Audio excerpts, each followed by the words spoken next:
Ya, selamat malam Bapak Ibu. Kita menunggu sebentar, mungkin akan ada yang bergabung yang lain atau kita akan live-kan di YouTube ya. Teman-teman yang bertugas melive-kan di YouTube bisa Sudah kok, silakan. sudah Oh, live. sudah. Oke, baik-baik kita bisa mulai. Eh, Selamat malam. Pertama-tama Pak Asigor, terima kasih untuk kehadiran di tengah-tengah kami. Ini mungkin kali pertama nih kenalan dengan GKI Manyar, Pak. Iya, betul. Tak kenal maka tak sayang nih. Jadi semoga setelah ini kita menjadi saling menyayangi gitu ya Pak. Ya, Eh, dan juga Bapak Ibu yang lain yang bergabung pada Zoom maupun pada YouTube juga selamat datang pada webinar Sekolah Bina Iman yang diselenggarakan Komisi Bina Iman GKI Manyar. Kita akan memulai webinar kita. Sebelumnya saya akan menjelaskan sekilas mengenai judul kita pada malam hari ini. Malam hari ini kita mengambil judul Roh Kudus, Misi dan Keramatamahan. Nah, kita memilih judul ini karena sebentar lagi akan mempersiapkan diri memperingati Pentakosta. Nah, pada saat Pentakosta, kita tentu saja ingin mengenal lebih jauh mengenai Roh Kudus dan karyanya. Nah, salah satu yang melekat pada karya Roh Kudus tentunya adalah misi. Dan saat ini juga GKI Manyar tengah menggumulkan mengenai tema keramatamahan atau hospitality atau friendship di dalam pelayanan. Maka kita melihat bahwa ketiga kata kunci ini menjadi kata kunci yang sangat tepat untuk digumulkan Halo. dan menjadi satu kesatuan yang Oh, tak terpisahkan. Kami mengambil judul ini Roh Kudus, Misi, dan Keramatamahan dengan harapan mendapat pencerahan bagaimana seharusnya gereja juga sebagai pribadi kita diperbarui oleh karya Roh Kudus, oleh karunia Roh Kudus dalam bermisi di dunia dengan semangat cinta kasih atau friendship atau hospitality atau keramataman tersebut. Nah, mengapa mengundang Pak Pendeta Asigor? Karena sebagai gembala di gereja Pentakosta karismatik tentunya lebih ahli paham tentang Roh Kudus gitu ya. Eh, Daripada mungkin mungkin gereja mainstream ini kan apa eh, suatu apa ya sesuatu yang kita bisa lihat sebagai apa humor juga bisa begitu ya mungkin ya, tapi ada benarnya juga mungkin bahwa ya tentu teman-teman yang dari aliran Pentakosta sangat mendalami mengenai Roh Kudus demikian, dan kita ingin belajar dari Pak Pendeta Asigor pada malam hari ini. Eh, Demikian pengantar mengenai judul. Kita akan doa bersama untuk membuka webinar kita. Saya akan pimpin dalam doa. Mari kita berdoa, Bapak Ibu. Tuhan, terima kasih malam hari ini Engkau mengizinkan kami untuk berjumpa di dalam Zoom meeting maupun channel YouTube. Kami hendak belajar bersama malam ini mengumpulkan mengenai karya Roh Kudus di dalam misi dengan semangat keramataman. Kiranya ketika kami mempersiapkan diri memperingati Pentakosta, Engkau memberi kami hikmat yang baru, menyegarkan kami mengenai eh, karyamu di dalam kami bermisi di dunia. Roh Kudus kiranya Engkau memimpin hambamu, Pak Pendeta Asigor, untuk menyampaikan kebenaran firman Tuhan. Dan biarlah kami juga Engkau beri hikmat untuk kami dapat menangkap, mengerti kebenaran firman Tuhan. Dan tidak hanya mengerti, tapi kami juga akan melakukan dengan buah dalam kehidupan kami.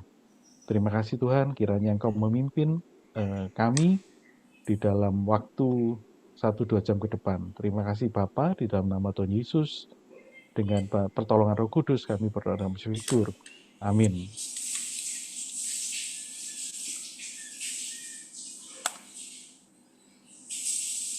Ya, Bapak Ibu, sebelum Pak Asigor menyampaikan materi, izinkan saya untuk menampilkan kurikulum vitae dari beliau. Ini kurikulum vitae yang sangat luar biasa gitu ya. Nah, baik. Ada kurikulum vitae Pak Sigor.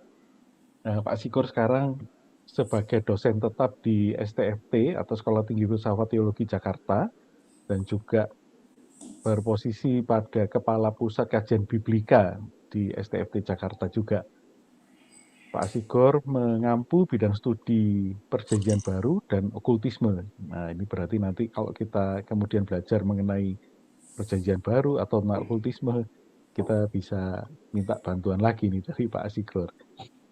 Lalu Pak Sigor studi sarjana teologi di STT Jakarta, pada satu namanya masih STT Jakarta, Ya. dari tahun 1999, kemudian mengambil magister teologi di STT Jakarta juga tahun 2008, dan melanjutkan eh, perjalanan akademis beliau di mengambil gelar Doctor of Theology dari University of Göttingen, Jerman. Mohon maaf kalau saya salah mengucapkan gitu ya. Pelayanan gerejawi Pak Asigor saat ini sebagai pendeta di Gereja Betel Indonesia sejak tahun 99 sudah ditahbiskan sebagai pendeta pembantu di GBI, kemudian 2004 sebagai pendeta muda, lalu menggembalakan GBI Jemaat Gunung Sahari di Jakarta, juga tahun 2008 sampai 2014 menjadi pendeta muda di GBI Rehoboth, Jakarta. 2014 ditabiskan sebagai pastor di GBI Rehoboth juga, dan sekarang gembala di GBI Jemaat Logos, Kelapa Gading, Jakarta Utara. Dan saat ini, nah ini yang luar biasa, saya membayangkan kesibukan beliau ya. Jadi posisi dan pelayanan saat ini Wakil Ketua Ikatan Sarjana Biblika Indonesia, sampai 2022 ya. Lalu juga anggota dari Society of Asian Biblical Studies, ISP-nya Society of... sampai tahun ini, Pak. Oh, oke, baik, baik, Pak. Tapi ini yang sudah kalau gitu ya, yang sudah dijalani juga pernah gitu ya, baik sampai tahun ini maupun sudah berlalu atau masih menjabat ya. Lalu ada Society of Biblical Literature, anggota Dewan Pembina Sola Scriptura, Ketua Bidang Teologi Pengurus Wilayah GBI Jakarta Utara, Ketua Bidang Litbang Biro Battle Empowering Center, dan anggota Forum Teolog Badan Departemen Teologi BPP Badan Pengurus Pusat ya, GBI Gereja Betel Indonesia. Nah, demikian kurikulum vitae Pak Asigor yang saya pikir sudah sangat luar biasa dan membuat kita sangat percaya diri di malam ini, bersyukur bisa dibantu oleh beliau sebagai narasumber. Baik, selanjutnya saya akan mempersilahkan bila nanti ada peserta yang hendak bertanya di tengah sesi untuk chat kepada saya ke atas nama Paul, Jadi bisa di-chat kepada atas nama Paul di Zoom atau di YouTube juga dipersilakan. Nanti pertanyaan silakan, nanti akan terkumpul di chat saya dan akan dibacakan ketika sesi tanya jawab. Demikian yang pengantar untuk webinar kali ini. Berikutnya waktu dan tempat, ya. Ini online ya, jadi tempatnya dimanapun kita berada tentunya ya. Waktu dan online ini saya serahkan kepada Pak Pendeta Asigor. Silakan Pak, terima kasih sebelumnya. Ya, baik. Terima kasih Pak Paul untuk introduksi yang detail. Ya, baik rekan-rekan, untuk yang ISBI itu sebetulnya memang per 22 harusnya saya sudah serah terima jabatan, tapi karena COVID eh, kami biasanya serah terima jabatan itu ketika ada konferensi Alkitab se-Indonesia.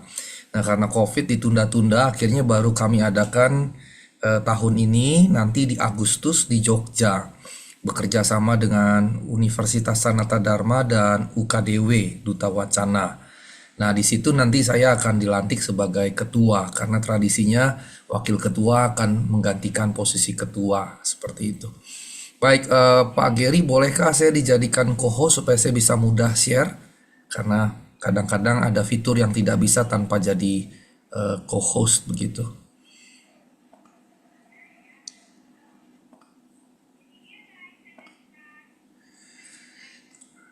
Ya, judul yang diberikan adalah Roh Kudus, Misi, dan Hospitalitas. Sorry, gerejanya kelewatan.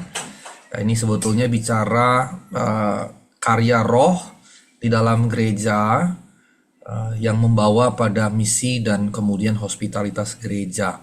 Nah, karenanya saya mohon izin Ibu Bapak yang terkasih untuk menjelaskan setahap demi setahap begitu, dan saya usahakan berapa lama ya Pak Paul ya? 1 jam 30 menit? Eh, pada rundown kita dipersilakan untuk 1 jam, Pak. Baik, Ya, baik kalau begitu. Baik, saya rasa 1 jam bisa kita tuntaskan. Dan karenanya mari kita mulai dulu dengan terminologi. Sebetulnya waktu Pak Gary mengundang saya, penyebab utamanya bukan karena saya pendeta Pentakosta, tapi karena saya menurut beliau pernah ikut secara online orasi akademik dari kampus saya. Kami para dosen diwajibkan bergantian tiap tahun dalam rangka Dies Natalis untuk orasi, dan saya punya 2 latar belakang Ibu Bapak. Latar belakang pertama tentu yang tadi Pak Paul sudah introdusir, yaitu saya berlatar belakang Pentakostal. Tapi latar belakang saya yang kedua adalah saya ahli PB, bisa dikatakan begitu ya. Nah, ini seringkali membuat saya jadi bingung juga ya. Bingung dalam pengertian ini gimana ya, kok bisa ada dua kayak bertentangan, kayak nggak nyambung. Jadi saya mesti fokus di mana.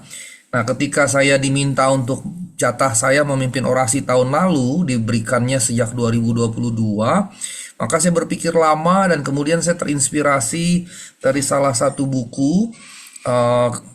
Kemudian dari situ saya mengembangkan hermeneutika pneumatologis. Apakah suara Alkitab adalah suara roh? Kira-kira subjudulnya itu.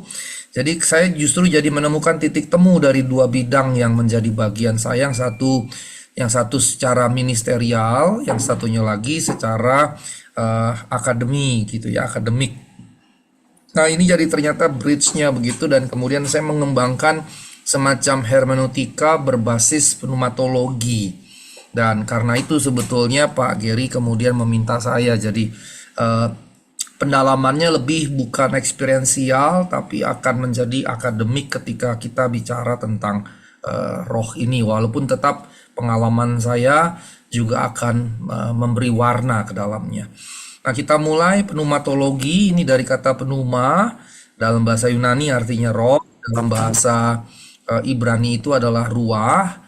Dan yang menarik adalah bahwa ruah itu berarti roh, berarti angin, berarti nafas, hembusan begitu ya. Kalau nafas sendiri nefesh sebetulnya Ibraninya.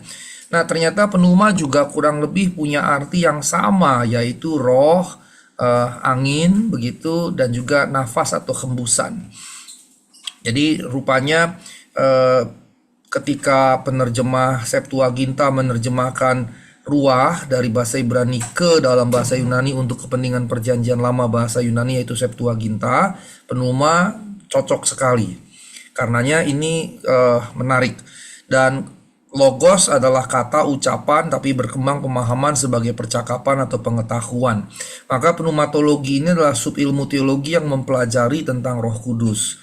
Dalam buku hermeneutika pneumatologi saya, ini saya sebagai pengantar, saya jelaskan panjang lebar terkait dengan pneumatologi ini, baik dari latar belakang sejarah Pentakostal maupun juga latar belakang hermeneutika, tapi juga ada bagian di mana saya mendalami latar belakang sejarah gereja dari awal sekali, dari para bapak gereja.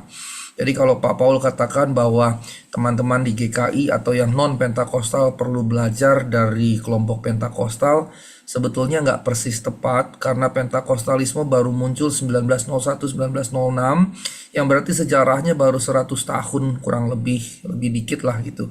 Tapi sebetulnya pembahasan tentang pneumatologi itu sudah sepanjang sejarah gereja muncul di sana sini. Dan sangat banyak yang sebetulnya sangat kuat begitu, sangat mendalam.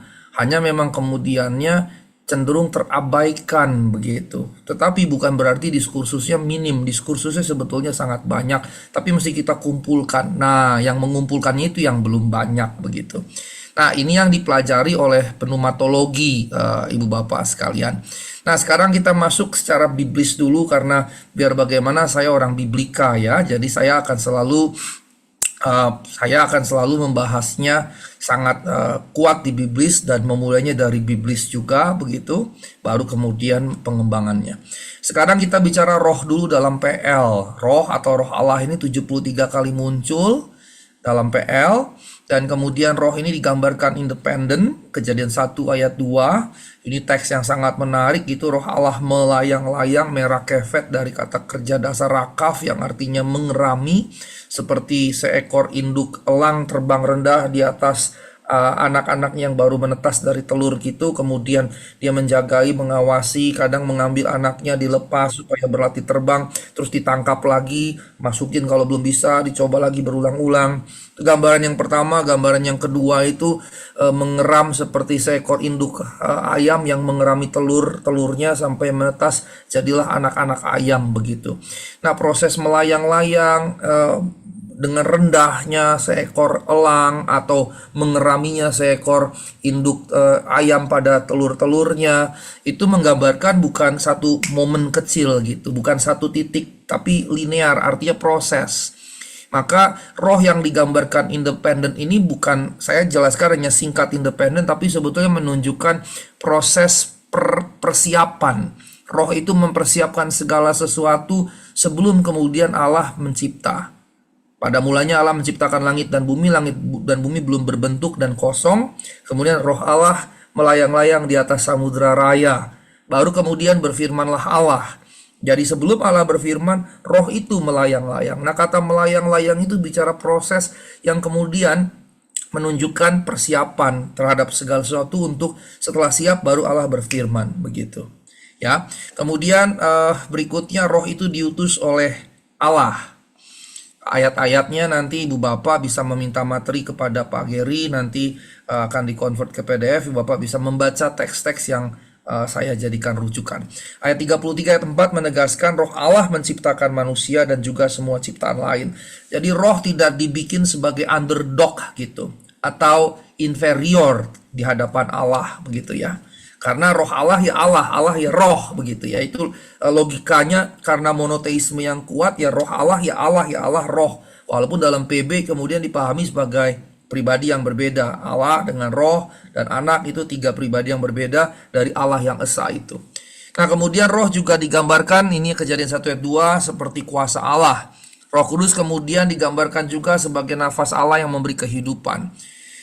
Roh Allah juga kemudian dikaitkan dengan keahlian manusia. Jadi kalau saya bisa mengerti bahasa, keahlian bahasa itu dari roh Allah. Kalau saya tukang kayu, keahlian tukang kayu itu juga dari roh Allah, dan seterusnya. Kemudian roh Allah juga ternyata berperan dalam penetapan dan memberikan kemampuan kepemimpinan bagi para pemimpin Israel dalam menjalankan tugasnya. Terus kemudian zaman baru, zaman akan datang dilihat dalam perjanjian lama ke depan sebagai zaman roh Allah yang kemudian dinyatakan oleh, saya kutip di situ juga Yoel 2 ayat 28, yang kemudian dikutip oleh Petrus, dan Petrus mengatakan itu adalah penggenapan begitu ya. Jadi zaman baru itu bukan bicara langit baru bumi baru di akhir zaman, tapi periode baru yang dimulai dari roh Yesus Kristus dulu, kemudian datangnya Roh Kudus. Itu yang dimaksud dengan zaman baru. Jadi bukan akhir zaman. Jadi Perjanjian Lama ketika bicara hari Tuhan atau Yom Yahweh tidak serta-merta berkaitan dengan akhir zaman. Ya, ini harus hati-hati dalam memahami ini. Kemudian ke Perjanjian Baru. Pneuma hampir selalu jadi padanan bagi ruah. Dalam PB, Roh Kudus digambarkan lebih jelas dan lebih menonjol dalam peristiwa berhubungan dengan kelahiran Yesus. Ini jelas sekali ya, dia lahir dari Roh Kudus begitu. Dan kemudian pada pembaptisan Yesus, dan pada pembaptisan Yesus nyata sekali Ketritunggalan Allah itu nampak. Yesus dibaptis sang anak, ada suara dari langit, dari surga, Uranos, dan berkata, inilah anakku. Kalau yang ngomong anak berarti yang ngomong Bapa. Kemudian Roh Kudus turun, sehingga trinitarian sekali. Kemudian dalam perkataan-perkataan yang terakhir kepada para muridnya, Yesus menyebut Roh Kudus sebagai penghibur. Nah, penghibur Parakletos ini bisa berarti pengacara yang membela kasus seseorang, membela seseorang dalam kasus hukumnya, atau juga sekutu yang memihak, sekutu yang memberikan pendampingan, penguatan, semangat, dan seterusnya. Kemudian zaman baru yang tadi dinubuatkan dalam perjanjian lama dibuka dengan, tadi saya sudah singgung sedikit, kematian, kemudian kebangkitan, kenaikan justru juga, kemudian turunnya Roh Kudus. Dan teman-teman, kita baru merayakan kenaikan, dan dalam beberapa hari lagi akan merayakan hari Pentakosta. Ini juga dalam kerangka itu ya, 10 hari ini. Maka rekan-rekan mesti melihat bahwa kelahiran, masa sengsara, kematian, kebangkitan, kenaikan Yesus ke surga, dan juga kemudian turunnya Roh Kudus, teman-teman mesti melihat bukan sebagai satu event yang terpisah dengan event yang lainnya gitu, tidak. Tapi ini sebuah satu kesatuan. Karenanya Bapak yang terkasih, saya close dulu, ini perlu jadi catatan kita. Ketika misalnya kita berkata mana yang lebih penting, kelahirankah, kematiankah, kebangkitan, kenaikan ke surga, atau turunnya Roh Kudus? Sebetulnya semuanya sama pentingnya, karena itu satu kesatuan. Tanpa kelahiran tidak ada kematian dan kebangkitan. Tapi kemudian kelahiran tidak mungkin tidak diakhiri dengan kematian. Siapapun pasti yang lahir pasti mati. Dan Yesus juga perlu mati atas dasar itu. Kalau dia sepenuhnya manusia, maka dia juga harus sama seperti manusia yang lahir dan mati. Maka dia harus lahir dan mati. Tapi perbedaannya karena dia bukan hanya sepenuhnya manusia, dia juga sepenuhnya Allah. Kalau dia hanya mati tapi tidak bangkit, maka dia cuma sepenuhnya manusia, tidak sepenuhnya Allah. Kalau kita pasti mati dan tidak akan bangkit kecuali nanti di hari kebangkitan. Tetapi kalau Kristus adalah sepenuhnya manusia mati, tapi sepenuhnya Allah, dia bangkit. Maka kematiannya tidak akan berguna tanpa kebangkitannya. Tapi kemudian kebangkitannya dilanjutkan dengan kenaikannya.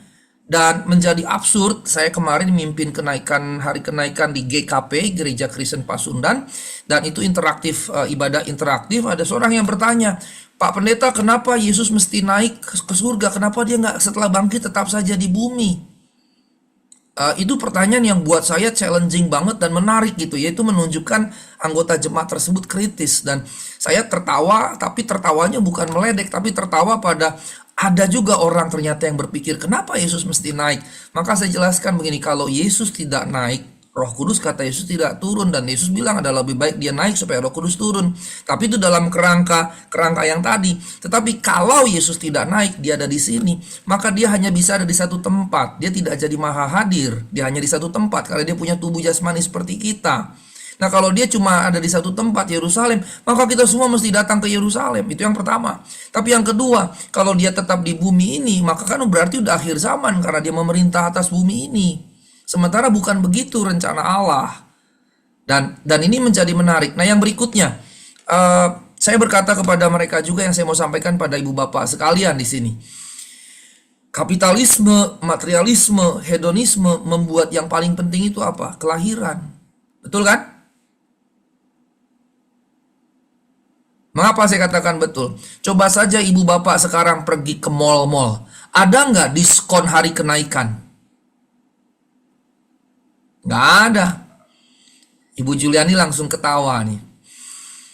Nggak ada diskon. Ada nggak diskon Paskah? Boro-boro. Diskon kenaikan apalagi? Diskon hari Pentakosta apalagi? Kapitalisme dan materialisme hedonisme dari barat asalnya, tapi mengalir ke kita, membuat Natal itu jadi sangat kapitalistik dan seakan-akan Natal yang paling penting. Padahal semuanya penting sebagai satu kesatuan. Tapi kapitalisme membuat kita jadi seakan-akan Natal itu paling penting. Ditambah lagi ibu bapak, THR diberikannya kapan? Natal. Coba kalau kita nggak dikasih THR Natal, bisa ngamuk. Jangankan mereka yang sekuler, kita para pelayan di gereja saja, kalau kita memang full time di gereja, kalau nggak dikasih THR Natal, bisa demo kita di gereja nanti. Pak Geri kalau full timer di gereja nggak dikasih THR Natal, nanti Bu Juliani bisa didemo sama Pak Geri nanti. Betul kan? Tapi itu kapitalisme, dan anehnya berarti kapitalisme lebih kuat memengaruhi gereja gitu. Sadar nggak kita selama ini? Kebanyakan kita nggak sadar loh. Kapitalisme membuat kita menganggap kelahiran jadi paling penting dibandingkan yang lain. Padahal kelahiran baru menunjukkan satu aspek dari Kristus, kemanusiaannya. Kematiannya juga menunjukkan baru satu aspek kemanusiaannya. Baru kebangkitan kenaikannya menunjukkan aspek yang berikutnya. Dan turunnya Roh Kudus menunjukkan aspek Trinitarian tadi. Karena Yesus meminta kepada Bapa supaya Roh Kudus turun. Kan Trinitarian begitu. Sehingga karenanya dia harus dilihat sebagai satu kesatuan. Begitu ya. Nah, ini saya sengaja mau off share screen dulu supaya kita bisa paham betul bahwa ini semua adalah satu kesatuan. Jadi tidak boleh ada yang dianggap lebih penting dibandingkan yang lain. Ini terkait dengan zaman baru, kematian, kebangkitan, kenaikan, kemudian Roh Kudus turun sebagai satu kesatuan. Dan kemudian dari situ ia menciptakan gereja dan memberikan kuasa untuk misinya di dunia. Nah, tema kita Roh Kudus, misi hospitalitas gereja. Karenanya kita mesti paham, kita nggak punya misi kita sendiri. There is no single church mission of her own. Tidak ada satupun misi gereja pada diri gereja sendiri. Yang ada adalah misi Kristus, misi ilahi. Bahkan Kristus pun dia berkata, Bapa yang mengutus aku, bukan dirinya yang mengutus dirinya sendiri, begitu. Artinya, misi Kristus itu adalah misi Allah. Karenanya misi gereja juga harus dilihat sebagai bagian dari misi Kristus dalam bagian yang lebih luas lagi, yaitu misi Allah. Nah, kehidupan kita itu adalah in between. In between. Maka di salah satu bagian dari buku orasi saya menjelaskan pneuma eskatologi. Maka eskatologi kita sebetulnya in between eskatologi atau already but not yet. Tuhan sudah datang 2000 tahun yang lalu, tapi nanti masih akan datang lagi, dan kita ada di antara itu. Di antara itu. Nah, kemudian Roh Kudus bukan sesuatu, bukan suatu daya, bukan kuasa yang tidak berpribadi. Jadi jangan sampai kita merendahkan Allah Tritunggal dengan menganggap Roh Kudus itu sekedar power, ya, sekedar suatu power atau daya atau kuasa. Dia adalah pribadi. Nah, kemudian istilah parakletos menegaskan itu, wakil pribadi. Parakletos itu bukan untuk sesuatu yang bukan pribadi. Dalam Yohanes 14 ayat 15, Yesus bicara Roh Kudus sebagai penghibur yang lain. Penghibur yang lain itu menunjukkan Yesus penghibur, Roh Kudus penghibur. Keduanya sama-sama penghibur. Keduanya berarti adalah pribadi. Dan kemudian Alkitab menyaksikan Roh Kudus adalah ilahi. Roh Kudus adalah roh Tuhan. Roh Kudus juga seringkali disebut dengan sebutan Allah dalam kaitan dengan penyelamatan maupun penciptaan. Dan kemudian dikaitkan dengan banyak sekali bagian Tritunggal, di mana Roh Kudus ditunjukkan dalam keesaan yang tidak dapat diubah dengan Bapa dan Anak. Nah, Ibu Bapak, saya bicara sedikit tentang ini, saya mau close screen tentang hal ini supaya saya bisa jelaskan. Ada salah seorang pengerja saya, dia sedang kuliah teologi, terus dia berkata begini, Pak Sigor, boleh nggak berdoa kepada Roh Kudus? Saya tanya, mengapa? Saya pernah ke satu gereja Protestan juga, tapi pendetanya melarang kami berdoa kepada Roh Kudus. Saya tanya, dasarnya apa? Karena di Alkitab tidak ada perintah berdoa kepada Roh Kudus. Saya tanya lagi, memang perintah apa yang ada dalam Alkitab? Berdoa kepada siapa? Ya kepada Bapa, kepada Yesus, kepada Bapa dalam nama Yesus. Terus saya tanya, menurutmu Allah Tritunggal itu tiga pribadinya setara atau tidak? Menurut kesaksian Alkitab, ya setara. Nah, kalau setara, kalau kita diminta berdoa kepada Bapa, kepada Yesus, tapi kalau kemudian hanya gegara tidak ada satu yang memerintahkan kita berdoa kepada Roh Kudus dan membuat kita melarang jemaat berdoa pada Roh Kudus, berarti Roh Kudus setara atau tidak? Dia jawab tidak. Nah, itu dia persoalannya. Persoalannya adalah pada penafsiran. Hanya karena tidak ada perintah dalam Alkitab bukan berarti dilarang. Persoalannya beliau itu yang mengajarkan itu, kalau tidak diperintahkan berarti dilarang. Wah, itu penafsiran yang tidak tepat sama sekali. Padahal di Kisah Para Rasul, Roh Kudus memberi perintah kepada Petrus. Di Kisah Para Rasul, Roh Kudus melarang Paulus pergi ke tempat tertentu, jadinya malah ke Makedonia. Di Kisah Para Rasul, Roh Kudus bahkan digambarkan punya otoritas memerintahkan para rasul untuk melakukan atau tidak melakukan hal-hal tertentu.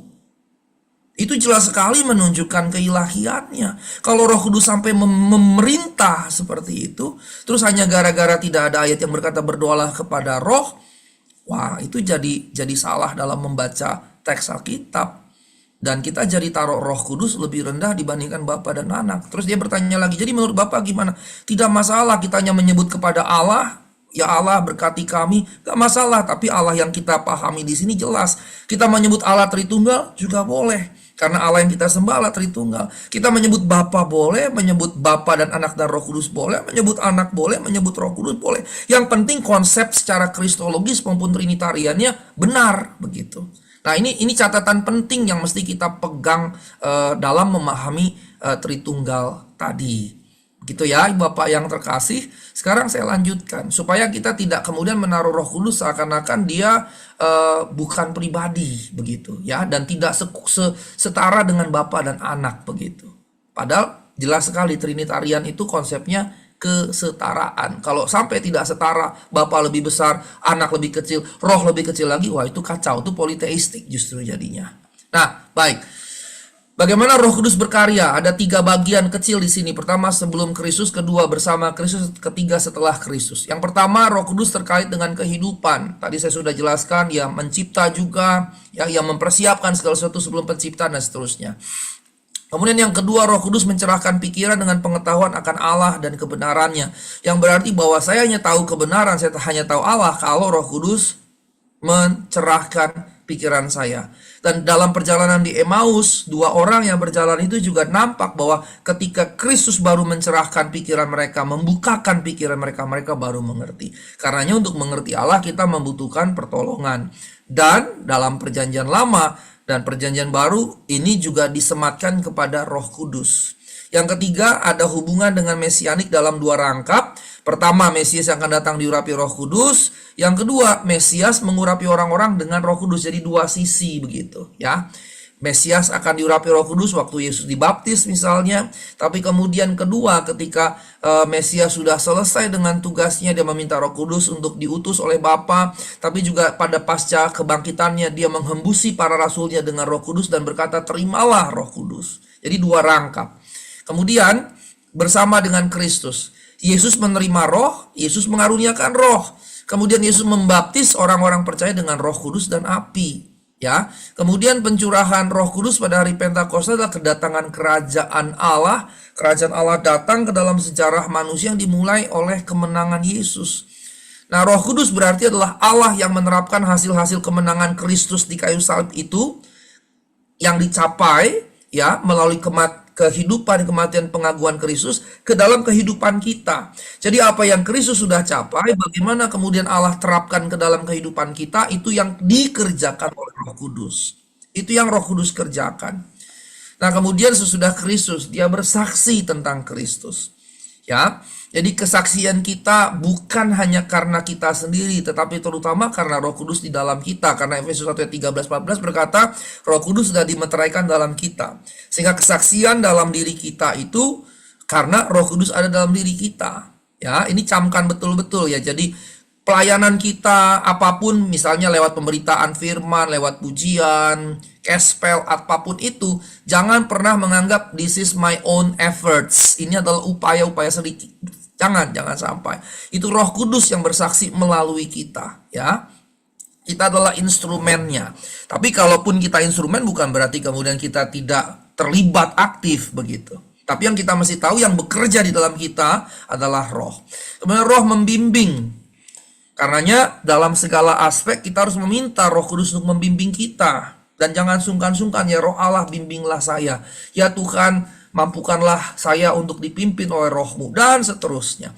Roh Kudus juga memberikan keyakinan. Ini luar biasa loh Ibu Bapak. Tadi saya sudah jelaskan membukakan pikiran gitu ya. Yang berarti keyakinan kita juga adalah karya Roh begitu ya. Bukan misalnya seperti 2 tambah 2 sama dengan 4. Itu adalah pembuktian rasional dalam ilmu matematika. Tetapi keyakinan Allah hidup, Allah ada, Allah mencipta, dan semuanya. Termasuk kemudian Kristus, kemudian juga karya Roh dalam kita. Itu Roh yang mengerjakannya, yang memberi keyakinan dalam kita. Kemudian Roh lah yang melahirbarukan seseorang. Roh Kudus juga dikatakan bersyafaat, bersyafaat kepada Allah, dan kemudian Roh memerintah. Nah, sekarang saya masuk pada bagaimana Roh berperanan dalam misi dan hospitalitas gereja. Nah, ini kita masuk kepada inti topik kita. Tapi saya akan jelaskan dari berbagai pemikiran yang ada, Ibu Bapak, dan ini sebetulnya semacam saripati dari bagian dari buku saya. Short L. Bonting, dia bukan profesor teologi tapi bidang biokimia. Dia katakan begini, Bapak yang terkasih, perhatian terhadap topik Roh Kudus, pneumatologi, cenderung diabaikan dalam perjalanan sejarah gereja, baru kemudian di abad-abad terakhir ini mendapatkan perhatian lebih. Nah, karenanya tadi saya katakan bahwa yang saya sampaikan ketika saya menggali sejarah gereja sepanjang sejarah gereja, dan itu pekerjaan yang melelahkan, Ibu Bapak. Saya cari sana sini buku gitu, saya menemukan bapak-bapak gereja di abad-abad pertengahan, tulisan tentang Roh Kudus, dan sejujurnya tulisan tentang Roh Kudus itu indah-indah luar biasa begitu ya, indah luar biasa. Nanti di sini sana beberapa saya kutip juga. Tetapi dia di sana sini hadir, tetapi yang menggabungkannya, merangkaikannya sebagai sebuah tulisan yang panjang lebar itu jarang sekali. Baru memang 1-2 abad terakhir mulai kuat. Nah, Lydia Schumacher misalnya mengatakan kekristenan barat memiliki pneumatologi yang lemah, underdeveloped.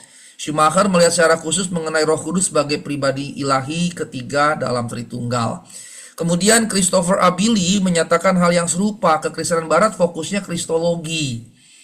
Ya, walaupun ada bahaya ketika tiba pada nggak boleh berdoa kepada Roh, harus kepada Bapa dalam Kristus misalnya, karena penekanan yang berlebihan pada kristologi.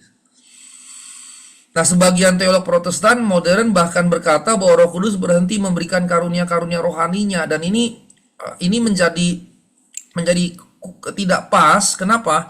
Karena di Perjanjian Lama skill kita itu dari Roh.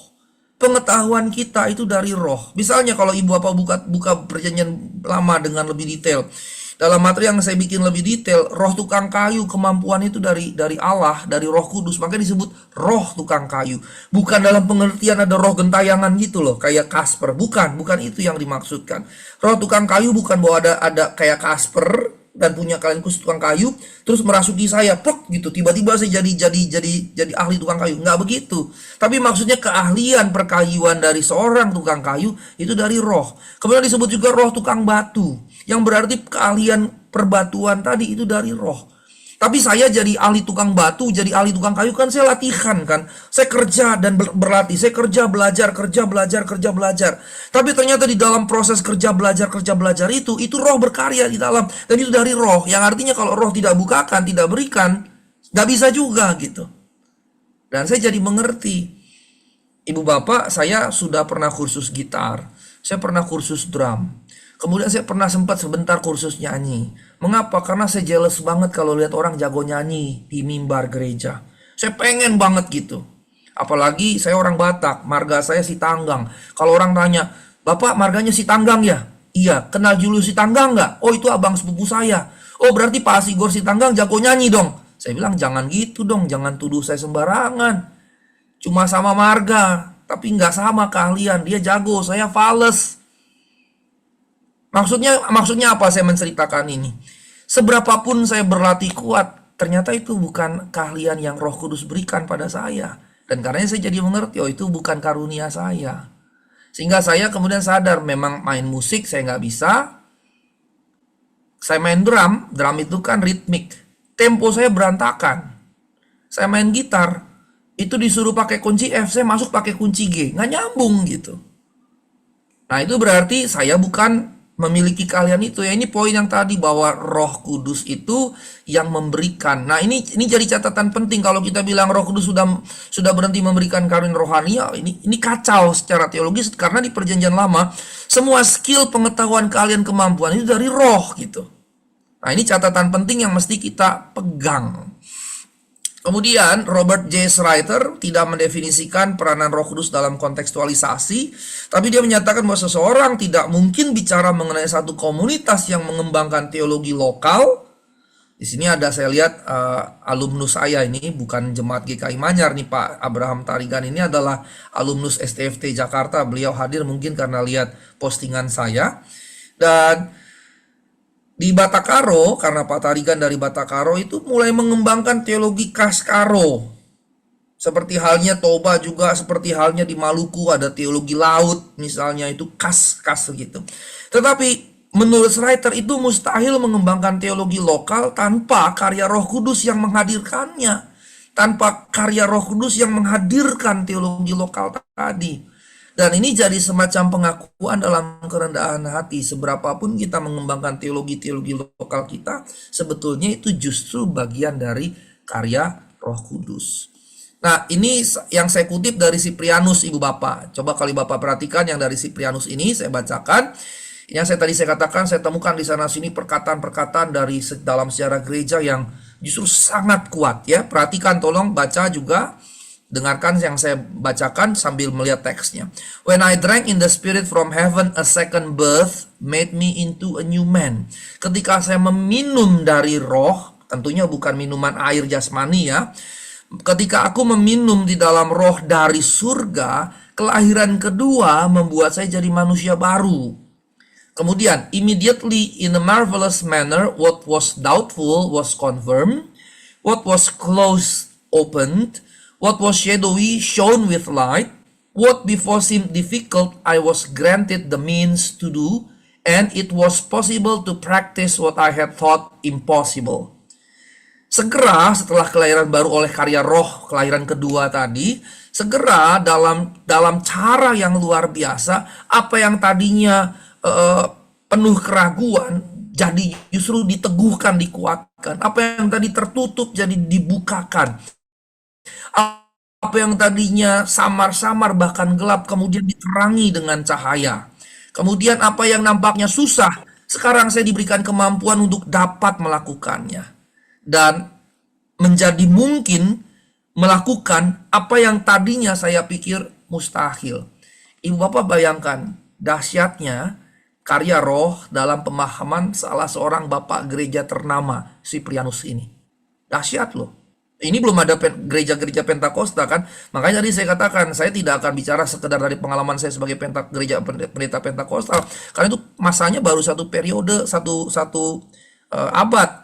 Padahal karya Roh Kudus sejak hari Pentakosta turun di mana-mana banyak gitu. Kita tinggal mesti mengumpulkannya saja, dan ini salah satu yang luar biasa. Luar biasa ya Bapak yang apa yang bisa dikerjakan. Dan ini kalau kita tarik dalam konteks gereja kita bagaimana? Ya kita karenanya mesti membuka diri pada karya Allah sehingga apa yang tadinya mungkin tertutup kemudian dibukakan bagi kita. Apa yang tadinya samar-samar jadi dibukakan. Oh kita mesti begini, oh kita mesti begini. Ini bagian dari karya Roh Allah tadi. Kemudian pakar modern John A. Studebaker Jr. berkata, sesungguhnya Roh Kudus punya 3 peranan penting dalam gereja.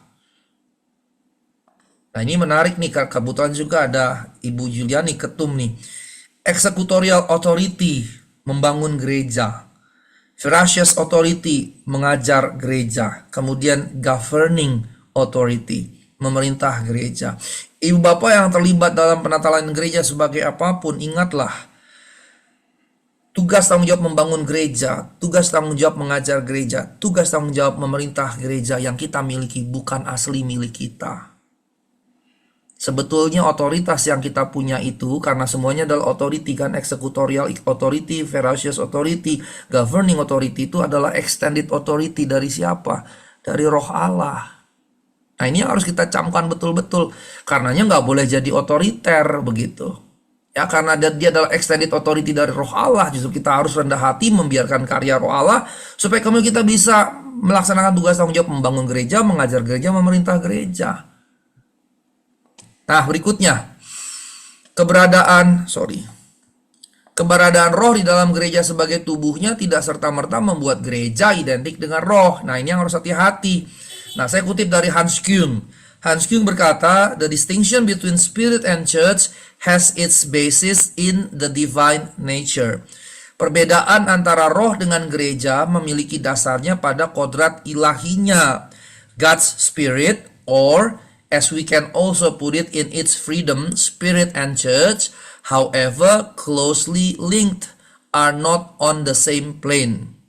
Roh Allah atau dalam kebebasannya roh dan gereja, seberapapun dia berdekatan, dia tidak sama. Dia tidak sama.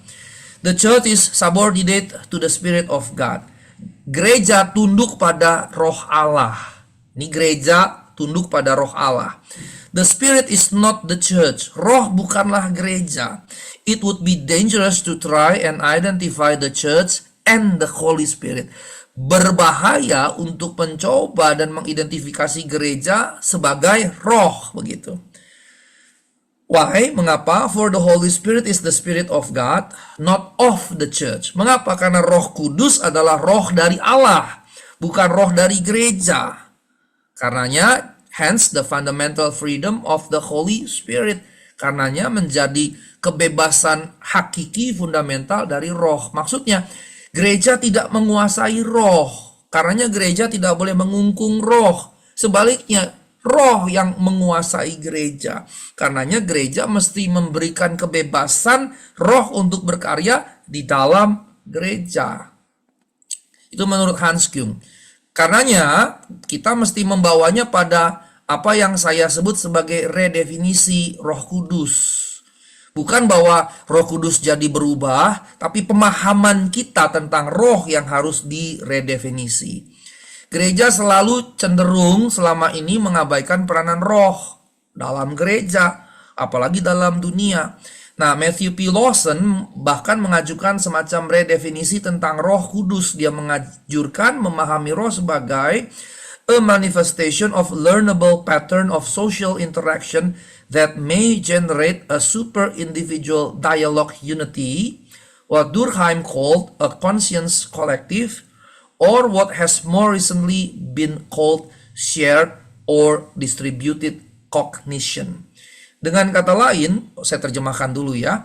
Menurut Matthew P. Lawson, Roh Kudus harus dipahami sebagai manifestasi dari pola-pola interaksi sosial yang dapat dipelajari, yang mungkin menghasilkan, menampakkan, menyatakan kesatuan dialog super individual, ya, super individu super gitu, yaitu roh, yaitu Allah, yang kemudian dia sebut sebagai kesadaran kolektif atau kolektif kesadaran, yang akhir-akhir ini disebut sebagai kognisi yang berbagi, yang dimiliki secara bersama. Dengan kata lain, bagi Lawson, kesadaran kolektif yang berwujud dalam interaksi sosial menghasilkan kesatuan dialog antar individu, dan ini adalah Roh Kudus. Dengan demikian, Lawson menunjukkan aspek sosial, bahkan interaksi sosial dari Roh Kudus. Karenanya Ibu Bapak masih berikan catatan betul-betul di sini. Roh Kudus tidak semata-mata dan jangan dipersempit pada individual piety, pada kesalahan pribadi. Banyak berdoa, banyak bahasa roh, kemudian misalnya banyak berpuasa, banyak menyendiri, dan tidak boleh dipersempit seperti itu gitu. Ya, itu malah jadinya bukan karya roh gitu. Itu justru sebetulnya egoisme yang dibalut dengan religiositas. Ini yang jadi catatan pentingnya. Nah, gereja selama ini cenderung mengabaikan peranan Roh Kudus dalam Roh Kudus dalam panggilan sosial politik gereja. Menurut Arnold Alvan Ruler, Allah berkarya bukan hanya di dalam gereja, tapi di luar gereja. M.M. Thomas, seorang teolog India, menyatakan, nah sekarang saya bawa ke dalam percakapan teologis dalam konteks Asia, dan saya jadikan India, teolog-teolog India sebagai rujukan, karena saya melihat teolog-teolog India berani begitu menggeluti konteks lokalnya untuk memahami roh begitu ya. Kita tidak perlu sama persis dengan dia memahami yang dia pahami, tapi ini jadi semacam contoh bagi kita untuk memahaminya dalam konteks kita. Nah, seorang teolog India ini menyatakan bahwa dalam masyarakat Hindu India, roh dipahami sebagai roh universal yang daripadanya semua berasal dan merupakan manifestasinya. Roh dipahami sebagai evolusi kosmik yang dinamis, di mana roh bergerak untuk mewujudkan diri dalam bentuk-bentuk yang lebih tinggi yang dibagi dalam beberapa bagian, yaitu kehidupan, Life, pikiran, mind, kemudian super mind, super pikiran, kemudian diri, dan kemudian komunitas atau kolektivitas diri. Ya, perhatikan tadi kehidupan, pikiran, super pikiran, diri, tapi juga kemudian kumpulan dari diri itu, kumpulan dari orang-orang itu. Nah, kemudian dipengaruhi oleh Hinduisme, dua teolog India abad ke-20 membangun satu pneumatologi khas India. Misalnya Keshub Chandra Sen. Baginya keilahian punya 3 jenjang, 3 levels of divinity. Ini berbasis Hinduisme ya. Divinity dwelling alone in eternal glory is Brahman, from whom emanates the sun as divinity coming down to humanity, and divinity carrying humanity to heaven is Holy Spirit. Trinitarian sekali kan menjelaskannya tentang Allah. Jadi dia mengambil konsep Hindu, tapi ini jadi Kristen sekali. Ya, divinity dwelling alone in eternal glory is Brahman. That's the Father in our Christian thought. Bapa, ya, keilahian yang berada di surga dalam kemuliaan surgawi itu Bapa, yang kemudian dari situ keluarlah sang anak yang disebut sebagai divinity coming down to humanity. Kemudian divinity yang membawa humanity to heaven is the Holy Spirit. Keilahian yang membawa kemanusiaan ke surga adalah roh itu. Jadi roh itu berkarya mengangkat kita dari kemanusiaan kita menuju surga. Teolog India lainnya, P.C. Majumdar, menegaskan bahwa ketritunggalan Roh Kudus dalam pemahaman yang dia sampaikan itu berupa keberadaan, existence, kecerdasan, intelligence, dan sukacita, joy. Dan baginya Roh Kudus bertugas menanggung proses kreatif menghadirkan, menampilkan sang anak dalam kehidupan orang-orang percaya. Dan ini harus ada 2 sisi, nggak boleh cuma satu. Individu tetap dihitung, tapi dalam satu kesatuan. Tadi juga sudah jelas ya, diri tapi juga kolektivitas diri begitu. Dan dia hadir di situ untuk menampilkan roh dalam dualitas kehadiran gereja tadi. Dengan tujuan apa? Kemanusiaan. Tujuannya kemanusiaan. Dia juga mengatakan how the one universal can detach himself into countless individualities and again reunite these into the same spirit, into the same undifferentiated humanity all the world over, as it were into all identity of thought, heart, and aspiration, passes the understanding. Thou, O God, art the all-inspiring medium. Ini menurut Majumdar. Dia katakan bagaimana sang universal tadi, Allah yang menguasai segala sesuatu, bisa kemudian darinya berasal berbagai manusia yang tak terbatas gitu ya, bertambah terus, tapi kemudian direngkuh oleh roh yang sama, direngkuh oleh roh yang sama. Dan M.M. Thomas berkata, Roh Kudus justru mendorong gereja berpartisipasi membawa tugas marturia ke dalam penegakan sosial. Penegakan sosial. Nah, karenanya saya masuk pada karya Roh Kudus dalam masalah-masalah sosial. Roh Kudus bukan hanya dikaitkan dengan tujuan penebusan Allah dalam Kristus Yesus, tapi juga dalam keadilan sosial. Dalam bentuk apa? Penebusan atas kemanusiaan dari dosa dan kematian. Nah, saya bergerak dari teolog India kembali ke teolog Barat. Salah satunya di sini René Girard. René Girard menyatakan bahwa Yesus itu bridge, jembatan di antara Allah dengan kemanusiaan, ada jurang, dan bridge-nya itu adalah Yesus, dan Yesus menjadi penolong. Dia kemudian mengutus penolong yang lain, Roh Kudus, melanjutkan bridging ini dalam rupa perjuangan nir kekerasan di tengah kemanusiaan. Dan ini berkaitan erat dengan judul tadi ya, Roh Kudus, misi dan hospitalitas gereja. Maka menjadi hospitable itu berarti harus berjuang, bukan kemudian pasif. Bukan kemudian pasif, tapi perjuangannya harus nir kekerasan. Harus nir kekerasan. Nah, Yesus yang adalah korban menurut Girard atau kambing hitam kekerasan merupakan bentuk perlawanan terhadap kekerasan tanpa kekerasan. Juga waktu Yesus bilang kalau kamu ditampar pipi kanan, ya, kasih pipi kiri, itu bukan kemudian pasivitas yang mendatangkan kekonyolan. Itu bagian dari perlawanan nir kekerasan dalam versi budaya saat itu.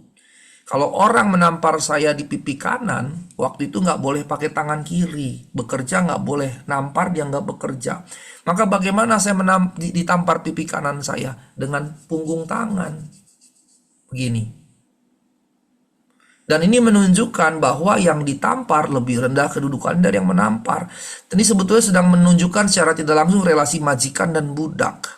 Majikan menampar karena yang ditampar itu lebih rendah, ditampar dengan punggung tangan.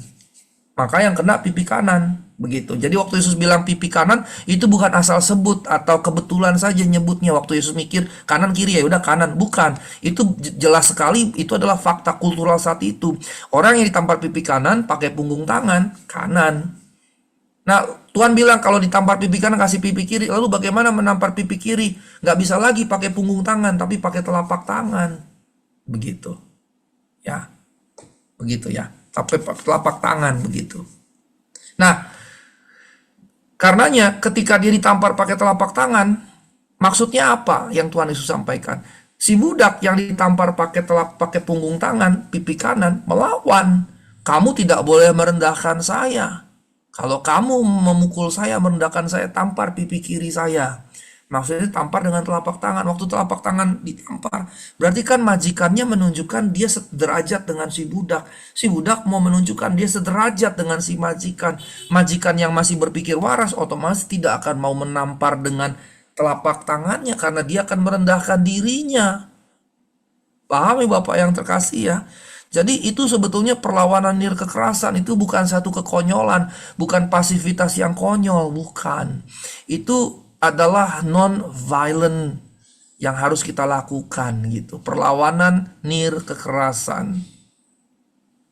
Nah, karenanya gereja being hospitable bukan kemudian jadi pasif, tidak. Tetap harus aktif tapi nir kekerasan. Bahkan proaktif mendatangkan kedamaian. Tapi sekali lagi bukan jadi pasif dan membiarkan diri kemudian teraniaya tanpa melakukan perlawanan nir kekerasan. Lalu bagaimana dengan konteks kita? Itu yang karenanya kita mesti lakukan refleksi teologi secara proaktif.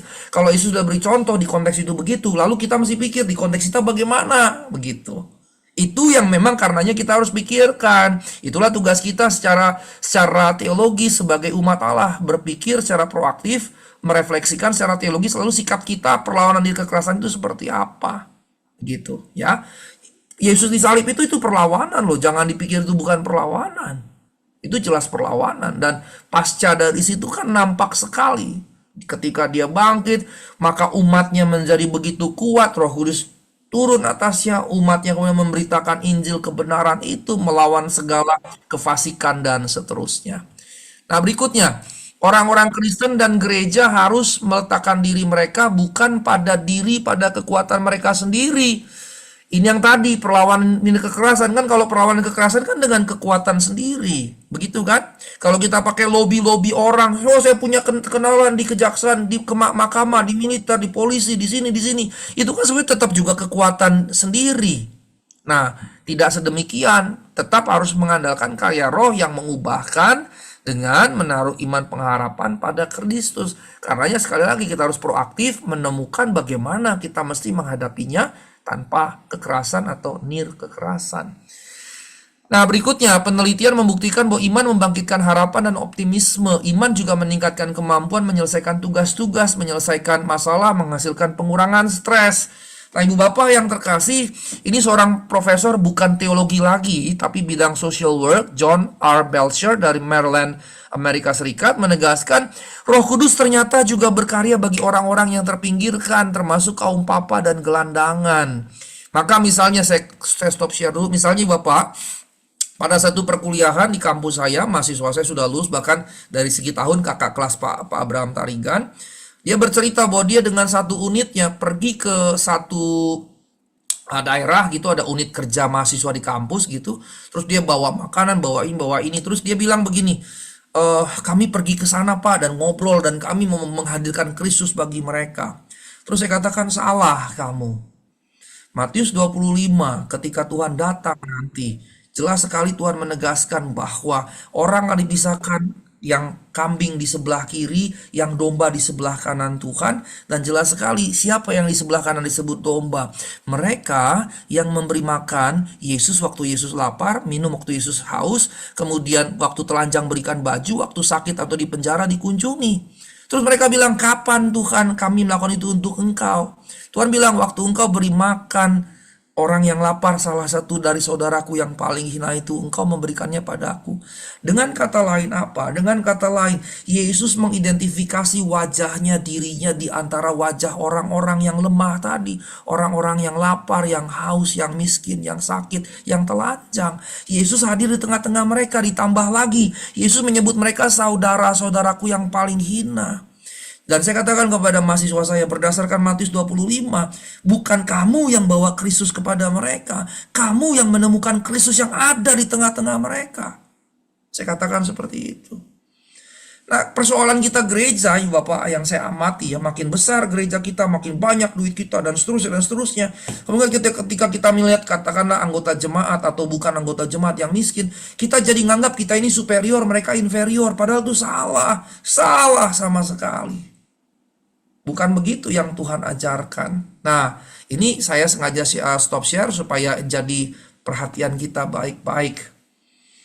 Justru kita menemukan Kristus di sana. Roh Kudus justru kata John R. Belcher berdasarkan penelitian penelitian lapangan kontekstual sekali. Justru Roh Kudus berkarya di antara mereka-mereka yang terpinggirkan, termasuk kaum papa dan gelandangan, yang karenanya meneguhkan Matius 25 tadi. Jadi ingat, ketika kita melihat orang lemah, papa, miskin, sakit, terlantar, jangan pernah kita mengatakan bahwa kita superior, mereka inferior. Mereka membutuhkan kita, kemudian yaudah kita kasih, mereka bergantung pada kita dan seterusnya. Hati-hati di situ. Di situ kita sudah playing God. Playing God. Jangan sampai. Padahal justru Allah mau kita menemukan Kristus di antara mereka. Nah, ketika Yesus memproklamasikan kerajaan Allah, maka Yesus sedang memberikan solusi kepada apa? Pergumulan masalah sosial, diantaranya menolong orang-orang yang terpinggirkan. Jadi kalau kita sudah banyak menolong orang-orang yang terpinggirkan, remember this one, we are on the right track, keep on moving. Kalau kita sudah menolong orang-orang lemah, kita udah di jalan yang tepat, terus lakukan, bahkan kerjakan lebih, dan lebih, jangan kemudian mundur. Roh Kudus berperanan membangkitkan, mengorganisasi kesadaran orang-orang Kristen dan gereja dan membuat mereka benar-benar menyadari serta memahami realitas ketidakadilan sosial yang ada dan kemudian terlibat di dalam menangani realitas tadi. Tadi ketika tema kita adalah tentang hospitalitas, tadi saya tunjukkan hospitalitas yang benar terhadap mereka yang lemah, yang miskin, yang papa, yang terhina. Itu seperti tadi, dengan pemahaman teologis kita bukan sekedar memberi bantuan dengan posisi kita superior inferior, bukan juga membawa Kristus kepada mereka, tapi justru menemukan Kristus di antara mereka, di mana Kristus mengidentifikasi dirinya dengan mereka yang paling hina, paling lemah, paling papa itu. Ini yang mesti kita jadikan catatan. Dan untuk itu, supaya kita bisa memahami realitas tersebut, kita mesti memohon Roh Kudus membangkitkan, mengorganisir kesadaran kita. Karenanya tidak pernah ada kata puas, atau tidak pernah ada kata bahwa kami sudah berhasil. Tidak ada kata itu. Mengapa? Karena realitas ini harus terus-menerus kita sadari betul, yang di dalamnya kita mesti kemudian bukan sekedar ramah, tapi menemukan Tuhan Yesus di antara mereka. Itu yang harus kita upayakan. Nah, Bapak yang terkasih, saya masuk pada kesimpulan. Adagium reformasi yang terkenal, Ecclesia Reformata et Semper Reformanda Est, terjadi karena karya roh di dalam gereja. Ini artinya adalah gereja reformasi senantiasa mereformasi dirinya. Gereja pembaruan senantiasa membarui dirinya. Dan ini hanya bisa terjadi karena Roh Kudus berkarya. Maka karenanya seruan kita, Roh Kudus baharuilah kami senantiasa, supaya kami mengerti kehendak-Mu dalam kami bergereja. Itu yang harus kemudian selalu kita doakan. Nah, karenanya ketika kita melakukan itulah, gereja baru bisa disebut Ecclesia Reformata et Semper Reformanda per virtutem Spiritus Sancti Est. Gereja reformasi selalu mereformasi dirinya berdasarkan karya Roh Kudus atau nilai-nilai Roh Kudus. Nah, karenanya Bapak yang terkasih, karya Roh Kudus bersifat reformatif. Dia harus reformatif, bahkan kemudian sebetulnya transformatif. Dan ini harus terjadi dalam gereja. Karenanya gereja harus selalu mereformasi dirinya senantiasa, tapi bukan melulu ke dalam kepada urusan internal gereja belaka, melainkan keluar ke dunia luar, kepada masyarakat luar, termasuk mungkin juga dalam konteks sosial politik kita. Nah, Ibu Bapak yang terkasih dalam Tuhan Yesus Kristus, saya sebentar. Ini tiba-tiba hang saya. Sebentar ya Ibu Bapak.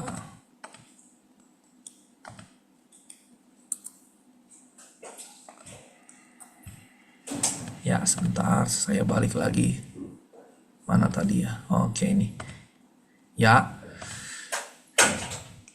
Ya, jadi karenanya fokus kita tidak boleh hanya ke dalam, tapi keluar, masyarakat luar, bahkan juga pada aspek-aspek sosial, budaya, politik, dan seterusnya. Materi saya sudah selesai, saya menyimpulkannya hanya dalam 2 kesimpulan besar.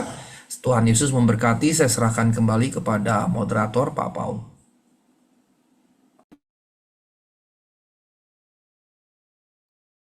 Ya, terima kasih Pak Sigor untuk pemaparan. Ya, ini ada banyak hal yang mungkin bagi sebagian kita baru, termasuk bagi saya baru sangat banyak hal yang mengejutkan dan menyegarkan sekaligus memberikan perspektif yang baru gitu ya. Nah, Bapak Ibu silakan mungkin kalau ada yang bertanya bisa mengetik chat ke saya atau sekalian langsung raise hand, dipersilakan.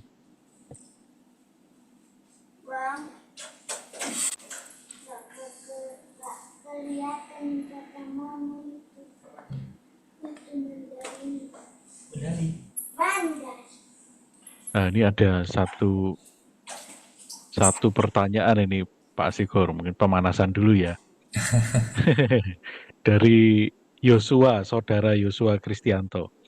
Bagaimana cara kita mengerti bahwa Roh Kudus bekerja dalam hidup kita? Bagaimana cara atau supaya kita mengerti Roh Kudus yang bekerja dalam hidup kita? Jadi mungkin 2 pertanyaan sekalian aja Pak. Bagaimana supaya kita mengenali karya Roh Kudus dalam hidup kita, dan agar Roh Kudus bekerja dalam hidup kita, apa yang harus kita lakukan gitu?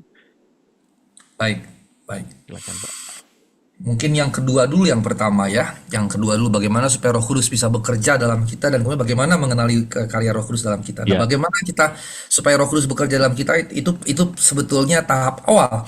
Tahap awal kalau dalam Kisah Para Rasul pasal 2 kan Roh Kudus dicurahkan pada hari Pentakosta. Dan itu jadi the birthday ya, hari lahirnya gereja.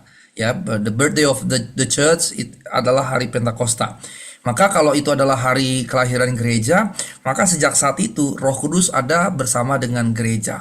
Nah, ini Ibu Bapak, bukan hanya Pak Yosua atau Pak Paul, tapi kita semua, termasuk juga yang mendengarkan di YouTube ya. Kita harus hati-hati ketika kita memahami bahwa Roh Kudus itu jadi kayak milik individual. Harus hati-hati. Ya, kalau kita mau jujur, kalau kami mau jujur, kesalahan kami di kelompok Pentakosta menariknya terlalu individual. Pak Sigor, apa tidak individual? Iya, tetap ada aspek individual, tapi tidak boleh ditarik terlalu individual. Mengapa? Karena waktu dia dicurahkan, dia tidak dicurahkan pada satu orang secara individual. Dia dicurahkan secara kolektif, yaitu 120 orang. Siapa mereka? Mereka disatukan oleh satu nama, Kristus. Mengapa mereka disatukan satu nama, Kristus? Karena Kristus yang menyuruh mereka. Kamu kan jadi saksiku, tapi sebelum jadi saksiku, tunggu kekuasaan di tempat yang maha tinggi. Jangan pergi dari Yerusalem. Itu di Lukas pasal 24. Kemudian ketika disuruh menunggu Roh Kudus turun, mereka menerima Roh Kudus karena satu, karena Kristus, bukan karena yang lain. Yang mengikat mereka menjadi satu itu Kristus. Ingat, bukan karena Petrus pribadi, bukan karena Yohanes pribadi, Bukan karena siapapun secara pribadi, tetapi secara kolektif. Nah, di dalam kolektivitas mereka itu, tiap individu tetap dihargai. Yang menarik bahkan bukan cuma itu, dari 120 itu, ibu bapak yang terkasih, kemudian yang dibaptis oleh Petrus berapa? 3.000. Nah, 3.000 yang dibaptis itu dari mana? Dari orang yang berkerumun karena gaduhnya 120 itu.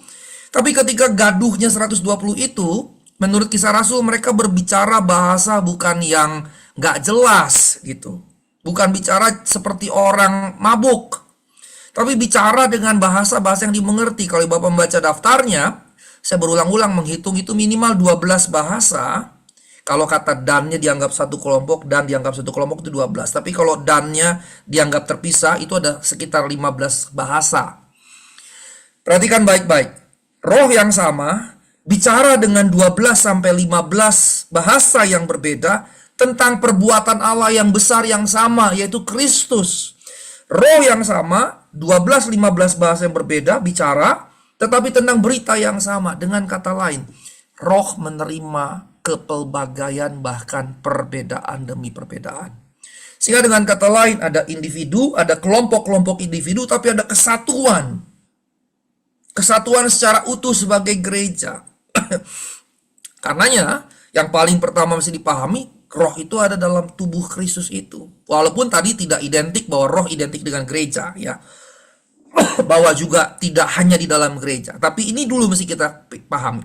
Nah, di dalam konteks tubuh Kristus itulah tiap kita punya fungsi, jempol, telunjuk, jari tengah, jari manis, kelingking, masing-masing punya bagian. Dalam menjalankan bagian di dalam tubuh Kristus itulah kemudian roh diberikan, dan menurut Efesus 1:13-14, diam, dimeteraikan dalam diri kita sebagai jaminan dari kepenuhannya nanti, yaitu keselamatan kekal. Nah, sehingga kalau ditanya bagaimana saya bisa tahu roh ada dalam diri saya, nggak perlu lagi kita cari tahu. Itu iman. Tapi bukan iman begini. Saya percaya bumi itu datar. Nggak peduli buktinya mau bumi itu bulat, pokoknya saya percaya bumi datar. Orang sering menganggap itu adalah kepercayaan. Tapi iman terhadap karya roh itu bukan dalam pengertian itu. Dia tidak bergantung pada kepercayaan kita. Mengapa? Karena itu sesuatu yang absolut, absolutisme. Dia ada dalam diri orang percaya itu absolut. Jadi kita justru nggak boleh meragukannya. Dia ada dalam diri kita. Tapi persoalan yang kedua justru yang jadi pertanyaan. Lah dia yang di dalam kita, lalu bagaimana kemudian supaya dia yang di dalam kita, baik secara individu, kolektif, maupun sebagai satu kesatuan tubuh Kristus bisa berkarya. Nah, kita masuk pada yang kedua, nilai-nilai. Ada 2 poin terkait nilai-nilai. Pertama, nilai-nilai khusus yang masuk dalam kategori theological values. Tapi yang kedua, nilai-nilai sosial. Nah, tadi ya, yang saya sebutkan tadi, Lawson tadi, Matthew P. Lawson tadi berkata bahwa fenomena sosial juga bagian dari karya Allah. Maka pertama yang jadi patokan theological biblical values. Kita tahu, jangan mencuri, jangan membunuh, segala macam. Maka kalau kita dipimpin roh, supaya kita tahu itu adalah karya roh, maka kebenaran itu harus kita lakukan. Theological, biblical values. Tapi yang berikutnya, social values. Yang dimaksudkan dengan apa? Fenomena sosial di dalam dunia kehidupan. Misalnya, korupsi. Jelas sekali itu hal yang buruk. Dan karena kita tahu itu salah, itu adalah hal yang harus kita lawan.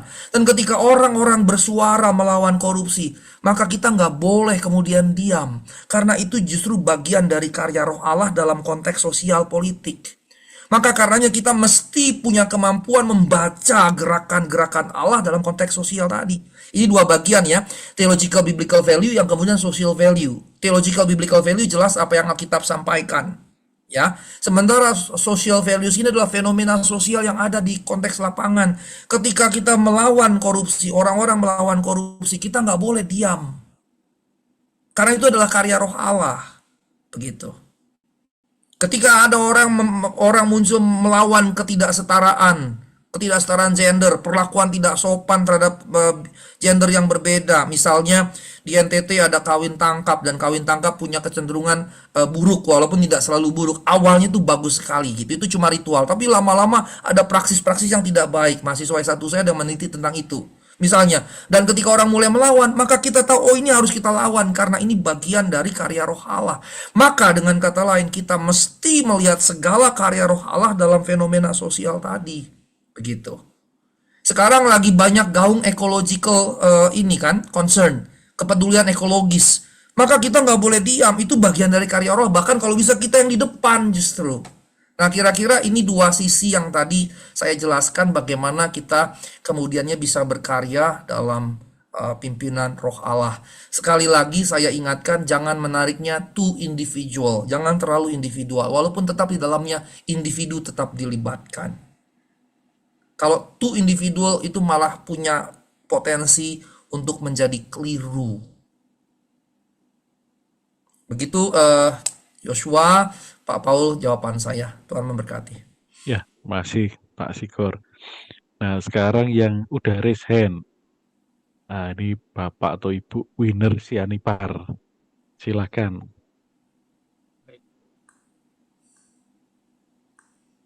Selamat malam Pak Sigor, Selamat malam, Pak Horas. Horas dan Bapak Ibu sekalian semua. Terima kasih. Saya langsung ke pertanyaan. Ini mungkin pertanyaan sepele, cuman selalu membuat saya mencari jawaban.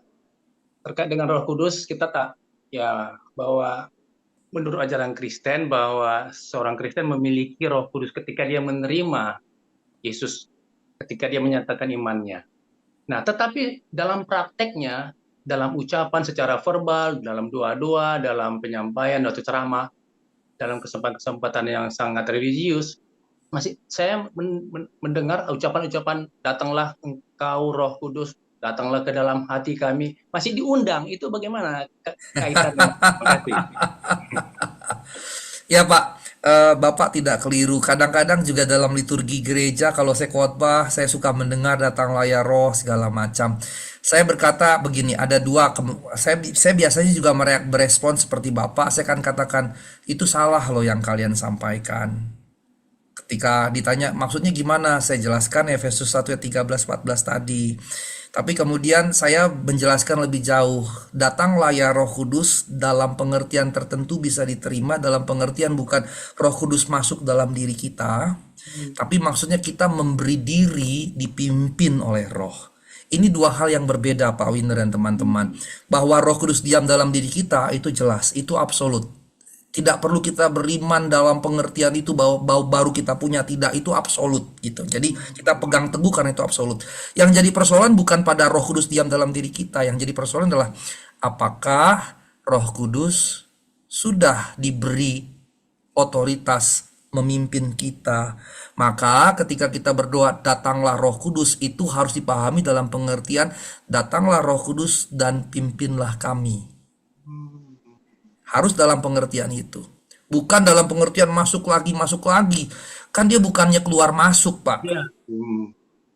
Ya, Bapak juga di sini, baik yang di sini maupun YouTube, Roh Kudus tidak keluar masuk dan tidak turun naik gitu. Sejak hari Pentakosta dia dicurahkan, sejak saat itu sampai kapan? Sampai Tuhan datang lagi nanti. Makanya saya katakan secara eskatologis kita adalah already but not yet. Eskatologi kita adalah already but not yet eskatologi, atau saya menyebutnya in between eskatologi. Nah, in between itu Roh Kudus yang berkarya. Dan Roh Kudus yang berkarya dicurahkan sekali untuk sepanjang masa sampai Tuhan datang itu. Sekali selamanya diam secara individu dalam kita, diam juga secara kolektif dalam tubuh Kristus sebagai satu kesatuan. Karenanya kita nggak minta lagi dia datang lagi, dia sudah datang sekali untuk seterusnya selama-lamanya. Yang kita minta ketika datanglah Roh, maksudnya pemahaman yang harus kita tanam di kepala, datanglah dan pimpinlah kami. Jadi kita memberi diri dipimpin, kita memberi gereja kita dipimpin. Nah, konsekuensi logisnya apa Pak Winner? Konsekuensinya adalah kita terbuka untuk ditunjukkan di mana kesalahan-kesalahan kita. Di situ biasanya kita menolak, Pak. Di situ yang kita biasanya menolak. Mengapa? Karena ya manusiawi kita, esensi kemanusiaan kita itu cenderung sulit menerima kritik. Begitu. Padahal tadi ada dua aspek ya, biblical theological value sama social value. Sementara social value itu fenomena yang terjadi di lapangan, di masyarakat secara sosial. Termasuk bisa saja itu masyarakat sekitar gereja kita. contoh saja ya, saya mohon izin ya Ibu Juliani dan Pak Paul ya. Misalnya GKI Manyar, kemudian sekelilingnya mengkritik tajam, itu harus dipahami sebagai suara roh. Nggak bisa enggak gitu. Yang parahnya kemudian kalau misalnya ini bukan GKI Manyar, saya ambil yang lain karena ini tidak tepat kalau saya jadikan GKI Manyar contoh. Misalnya satu gereja dikritik habis oleh lingkungannya, supaya lingkungannya diam kemudian disuap. Misalnya ketua ormas pemudanya dikasih duit, ininya dikasih duit. Lah itu salah justru. Itu justru membungkam suara roh. Nah, kira-kira begitu. Jadi, datanglah dalam pengertian datanglah dan pimpinlah kami, tapi waktu meminta datanglah pimpinlah kami, berarti kita terbuka untuk ditunjukkan kesalahan-kesalahan kita. Dan harus berani, begitu. Berani salah. Bukan berani benar, berani salah. Begitu Pak Sianipat, terima kasih loh untuk sudah menanyakan hal ini. Berarti Bapak punya sikap yang baik dan kritis. Tuhan Yesus berkati Bapak. Terima kasih, Pak. Ya, terima kasih. Ada 2 pertanyaan di kolom chat, Pak. Ini pertanyaan dari saudara atau saudari Biel ini ya. Selamat malam, izin bertanya pada Pak Pendeta, bagaimana penjelasan dengan beberapa orang yang ketika menerima Roh Kudus, menerimanya diberi tanda kutip ya, justru tumbang atau ambruk. Bahkan ada yang tidak sadarkan diri, karena beberapa orang di lingkungan saya mengalami hal tersebut di gerejanya. Nah, ini berarti pengalaman empiris, memang ada yang mengalami dari teman atau kerabat. Demikian, terima kasih. Silakan Pak. Saya dari kelompok Pentakosta yang kadang-kadang mempraktikkan itu, tapi saya memberi kritik tajam terhadap mereka yang mempraktikkan itu. Dan dalam perkuliahan okultisme yang saya ampu, Pak Abraham pernah ikut mata kuliah saya kan ya? Pernah, Pak, pernah. Ya, jadi saya mengampu mata kuliah okultisme dan saya menunjukkan hal ini kepada mahasiswa saya. Dan sementara saya mau tunjukkan dulu pada ibu bapak sekalian, saya mohon izin ya. Saya mohon izin untuk menunjukkannya. Sebentar ya.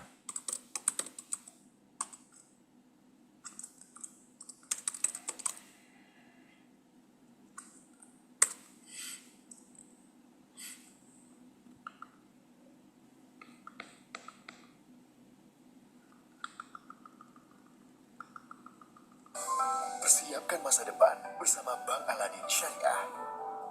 Melalui program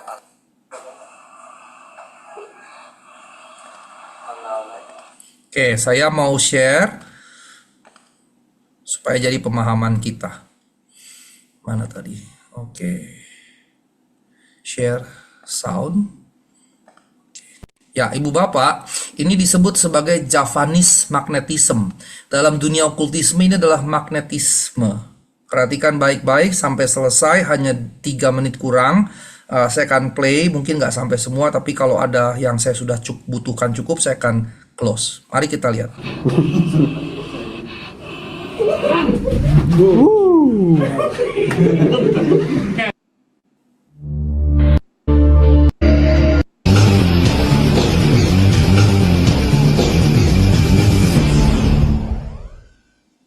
Sometimes when we feel already too light, we can call again. For example,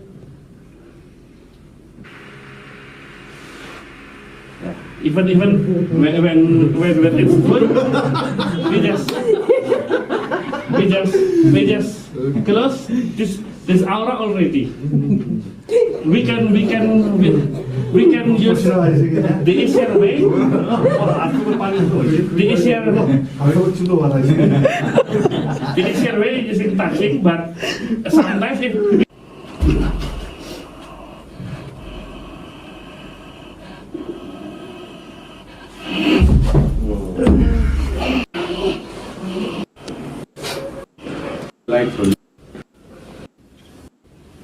Ya, Bapak, itu yang disebut sebagai magnetisme. Ya, magnetisme atau nama lain yang lebih keren lagi mesmerisme. Itu dari Thomas Mesmer begitu ya. Jadi ada, sebentar suaranya belum saya matikan rupanya. Jadi Bapak yang terkasih, tadi jelas sekali si Bapak itu dia orang Jawa, itu punya kemampuan magnetisme yang orang ada yang dia sentuh, ada yang cuma di tangannya bikin begini, ada yang dia bikin jentik begini, ada juga yang dia tiup begitu dan kemudian orang itu rebah. Maka ibu bapak yang terkasih, kita harus hati-hati. Ini ada yang bertanya tadi, harus hati-hati dengan rebah-rebahan. Sekarang coba cari di perjanjian baru ketika Roh Kudus memenuhi seseorang, ada nggak yang sampai rebah? Tidak ada sama sekali. Tidak ada sama sekali. Perhatikanlah, ada dua paling tidak yang terjadi ketika seseorang dipenuhi roh. Kalau di Kisah Rasul, berbicara bahasa-bahasa yang dimengerti oleh orang-orang lain. Yang kedua, perubahan karakter. Ketika Petrus dan kawan-kawan dianiaya, mereka ketakutan dan mereka berdoa. Dan ketika mereka berdoa karena ketakutan, Roh Kudus turun atas mereka, menguasai mereka. Kemudian mereka yang ketakutan jadi berani. Berani bukan jadi sok jago, preman jalanan, bukan. Berani memberitakan Injil Yesus Kristus. Maka kepenuhan roh tidak boleh dijadikan alasan untuk praktik-praktik jatuh-jatuh tadi. Karena perjanjian baru tidak ada. Di perjanjian lama ada cuma satu. Siapa? Saul. Dan itu disebut karunia nabi. Selain Saul tidak ada lagi. Dan di perjanjian baru tidak ada. Orang yang kepenuhan roh, pertama tadi jelas ada bahasa lidah di Kisah Rasul 2. Tapi yang paling penting lebih daripada itu perubahan karakter alias memproduksi buah roh. Yang penting itu adalah memproduksi, menghasilkan buah roh. Kalau rebah-rebahan, justru kalau berdasarkan magnetisme itu kita harus hati-hati. Karena sangat mungkin itu justru jadi tidak tepat. Karenanya kalau saya bikin altar calling, retret SMA, KKR, segala macam, saya tidak akan pernah minta mereka berdiri. Mengapa? Karena kalau kita konsentrasi begini, Ibu Bapak nih, konsentrasi begini, itu diginiin saja bisa kaget, kita bisa jatuh.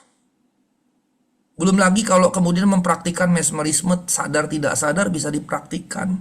Saya pernah waktu itu di Wonogiri, KKR 3.000-an yang datang, saya mempraktekkan itu. Saya hembusi orang waktu itu 28 tahun yang lalu. Dan sejak itu saya nggak mau lagi. Sejak saya makin tahu kebenaran, saya tidak mau lagi mempraktikkan itu. Mesmerisme atau magnetisme itu gampang sebetulnya. Yang pertama, ya, si pembicara memberikan jaminan bahwa dia bisa melakukannya. Yang kedua, audiens percaya pada si pembicara untuk bisa melakukannya. Sehingga ketika trust terbangun itu bisa mudah dilakukan. Jadi ini psikologis betul-betul sebetulnya. Tapi yang jelas Alkitab Perjanjian Baru tidak pernah menunjukkan orang yang kepenuhan roh rebah. Gak ada. Sama sekali gak ada. Ya, ini catatan. Karenanya saran saya sebagai dosen PB, jangan lakukan itu. Kalau ibu bapak ada altar calling datang ke depan, nggak perlu. Kalau mau disuruh berdoa, berlutut. Supaya nggak gampang didorong-dorong begitu. Ya. Tapi sebetulnya nggak perlu juga begitu. Cukup berdoa pada Tuhan, minta dia doakan boleh, tapi nggak perlu sampai rebah-rebahan begitu. Begitu ya bapak yang terkasih. Tuhan Yesus memberkati kita sekalian. Ya, terima kasih Pak. Lalu pertanyaan berikutnya dari Saudara Oswin, mohon tanya apakah Roh Kudus juga dicurahkan bagi orang-orang di Perjanjian Lama, di mana beberapa tokoh juga melakukan perang atau pertumpahan darah, dosa seksual, dan lain-lain yang berlawanan dengan buah-buah roh. Jadi mungkin jadi kontradiktif gitu. Ya, silakan Pak. Baik, Ibu Bapak, kalau di Perjanjian Lama, Roh Kudus hanya diberikan pada orang tertentu. Tadi saya sudah sebut secara ringkas saja, Roh Kudus diberikan kepada nabi sebagai karunia nabi. Yang kedua, Roh Kudus diberikan kepada raja sebagai pengurapan kepemimpinan. Kemudian kalaupun ada di luar nabi dan raja, itu diberikan dalam pengertian kepemimpinan lainnya maupun keahlian khusus. Tapi dia tidak diberikan secara umum pada semua umat Israel, tidak, sama sekali tidak. Karenanya Yoel 2:28 bernubuat bahwa pada hari Tuhan Roh Kudus diberikan kepada semua orang. Nah, itu terjadinya kapan? Kisah Rasul pasal 2. Semua orangnya pun semua orang yang percaya dan menerima Kristus alias bertobat gitu. Ya. Kira-kira seperti itu. Jadi di Perjanjian Lama tidak diberikan kepada semua, baru di Perjanjian Baru kepada semua yang percaya. Jadi otomatis pertanyaan ibu bapak harusnya terjawab karena mereka di Perjanjian Lama tidak semua memiliki roh gitu, hanya 2-3 jawatan tadi. Begitu ya. Tuhan Yesus memberkati. Ya. karena belum ada yang bertanya lebih lanjut, nah saya menggunakan, oh Pak Geri sudah resign. Ya silakan Pak Geri kalau gitu. Mari Pak. Oke, terima kasih Kak Paul.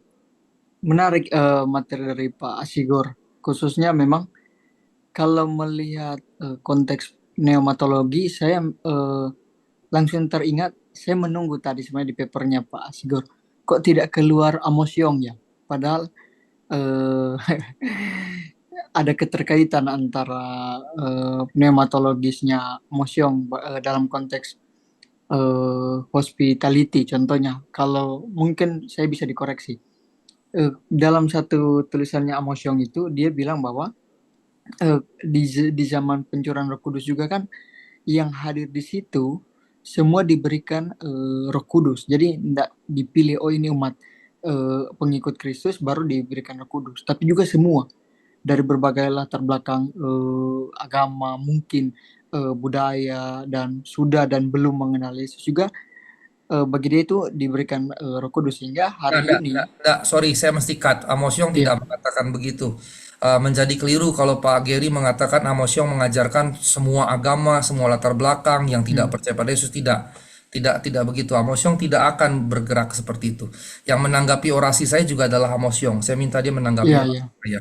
Tapi dia tidak akan bergerak ke situ. Tetapi yang dia mau sampaikan dalam beberapa buku yang saya juga gunakan, saya rujuk adalah bahwa Roh Kudus itu berkarya menghadirkan hospitalitas. Oke. Ya, tapi tidak dalam pengertian semua yang tidak percaya pun terima roh. Itu tidak begitu.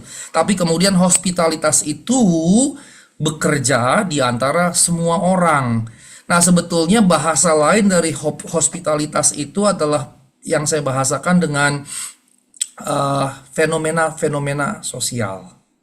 Nah, karenanya sebetulnya saya sedang tidak bicara bahwa roh bekerja dalam kita semua, baik yang tidak percaya dan bukan percaya dalam pengertian hospitalitas tadi, tapi saya lebih membawa bagaimana kita melihat dalam konteks sosial, melihat karya roh Allah, dan dari situ kita jadi bisa melihat apa misi yang roh Allah kehendaki dalam konteks kita berada di masyarakat kita, begitu. Itu Pak Geri, tadi yang terkait Amosyongnya tidak persis Iya, iya. tepat. Tapi ketika bicara hospitalitas, memang dia mengatakan bahwa roh Allah bekerja menjangkau semua orang lewat hospitalitas tadi. Iya. Tapi bukan bahwa roh itu dicurahkan pada semua orang. Nah, itu sejalan dengan pemikiran fenomena-fenomena sosial tadi. Kira-kira begitu, Pak.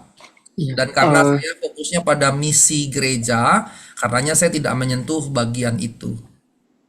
Oke, berarti secara tidak langsung kan berarti pencurahan Roh Kudus itu kemudian bisa disiasati, ya bisa disiasati sebagai praksis praksis hospitality yang kemudian bisa saja, contohnya gereja kemudian didorong kalau pakai bahasa lain dari Christine de Paul, contohnya membangun tradisi kekristenan yang hospitable. Contohnya hari ini, apakah demikian ya Pak Asigur? Saya yang ingin Iya.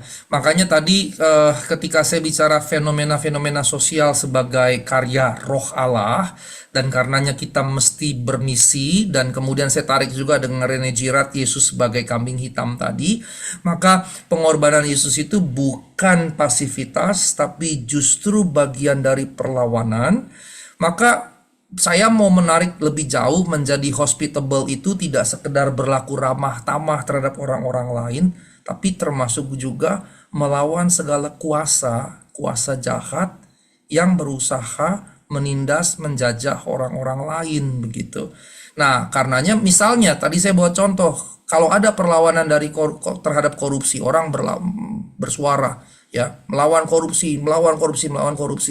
Maka dalam perspektif tadi, dan ini dalil saya sebetulnya, itu adalah karya roh. Nah, karenanya gereja mesti melihat dalam konteks sosial karya roh itu seperti apa.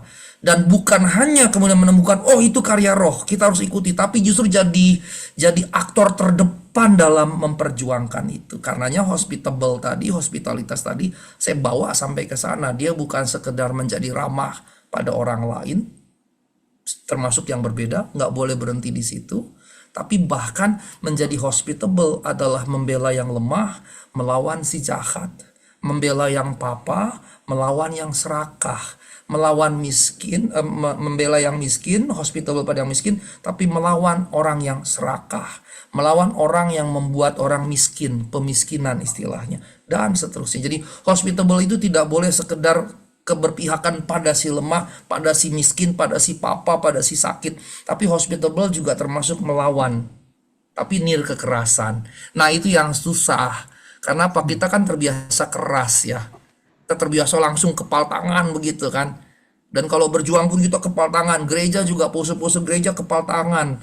Padahal kan itu cenderung jadi gambaran kekerasan. Padahal kita harusnya melawan nir kekerasan. Jadi itu yang dimaksud Pak Hospitable yang saya mau bawa. Bukan sekedar ramah pada mereka yang lemah, tapi juga melawan mereka yang menjadi penindas. Tapi melawannya nir kekerasan. Kira-kira begitu. Satu kejadian dulu pernah gerakan salah satu kelompok mahasiswa Kristen ikut-ikutan waktu demo tentang cipta karya kalau saya nggak salah. Terus kemudian berpose di halte bus yang terbakar dengan mengibarkan bendera yang ada salibnya begitu. Dan itu kritik tajam. Saya katakan kalian melawan dengan kekerasan, bahkan pengerusakan. Dan itu tidak Kristiani. Lalu bagaimana Pak Sigor cara melawannya? Sebagian mahasiswa saya ikut terlibat di situ kan. Maksudnya ikut bagian dalam gerakan itu tapi tidak terlibat dalam perusakan itu. Saya katakan kalian harus menemukan dalam konteks kalian bagaimana melawan tanpa nir kekerasan. Kalau Mahatma Gandhi bisa menemukannya dalam melawan penjajahan Inggris, itu konteks Mahatma Gandhi dan dia bisa menemukannya, maka kita harus bergumul untuk menemukan bagaimana melakukannya tanpa kekerasan. Jadi sampai ditarik ke sana, Pak. Itulah yang dimaksud dengan hospitalitas tadi. Itu ya Pak. Tuhan Yesus memberkati Pak. Oh iya Pak Sigor, kalau in case kalau saya tadi mendengar yang Pak Sigor sampaikan, kalau saya highlight contohnya gereja kemudian diarahkan untuk membuka ruang, contohnya gereja menjadi rumah yang ramah bagi the other ini, contohnya yang non Kristen, dan mereka ikut terlibat dalam ritual, contohnya kan biasa gitu. Jadi gereja contohnya ada ulang tahun gereja, semua yang perwakilan contohnya dari non Kristen ikut dalam ritual keagamaan. Nah, dari perspektif Pak Sigor, contohnya kalau kita berangan-angan kasus ini, apakah juga Roh Kudus hinggap atas mereka kalau mereka juga ikut terlibat, ataukah bagaimana nih kalau kita bicara kasus gitu? Ya, jadi harus dibedakan dalam karyanya secara umum dan karyanya secara khusus. Kalau karyanya secara umum, dia bekerja lewat hospitalitas dalam semua orang, lewat fenomena sosial yang ada di masyarakat, tapi secara khusus dia diam di dalam kita ketika kita menjadi percaya. Nah, mengingat saya adalah dosen biblika, saya tidak bisa keluar dari pijakan biblis saya. Dan pijakan biblisnya jelas, Roh Kudus diberikan ketika kita percaya. Tetapi pada sisi yang lain itu tidak membuat kita menjadi merasa superior dibandingkan mereka. Justru ketika Roh Kudus yang rendah hati itu diam dalam diri kita, kita justru harus merendahkan diri di bawah orang-orang lain. Sehingga kalau mereka datang bersama dengan kita, kita tentu tidak berkata mereka juga penuh roh, karena kita bisa jadi salah. Karena konsep teologis Kristen penuh roh karena percaya. Kita bisa terjatuh pada memaksa mereka jadi kayak percaya pada Kristus, jadi kristenisasi juga secara tidak langsung. Saya tidak akan menyarankan ke situ secara teologis begitu. Tetapi kepenuhan roh dalam diri kita membuat kita rendah hati, membuka diri bagi orang-orang lain tanpa mengkristenkan orang-orang lain.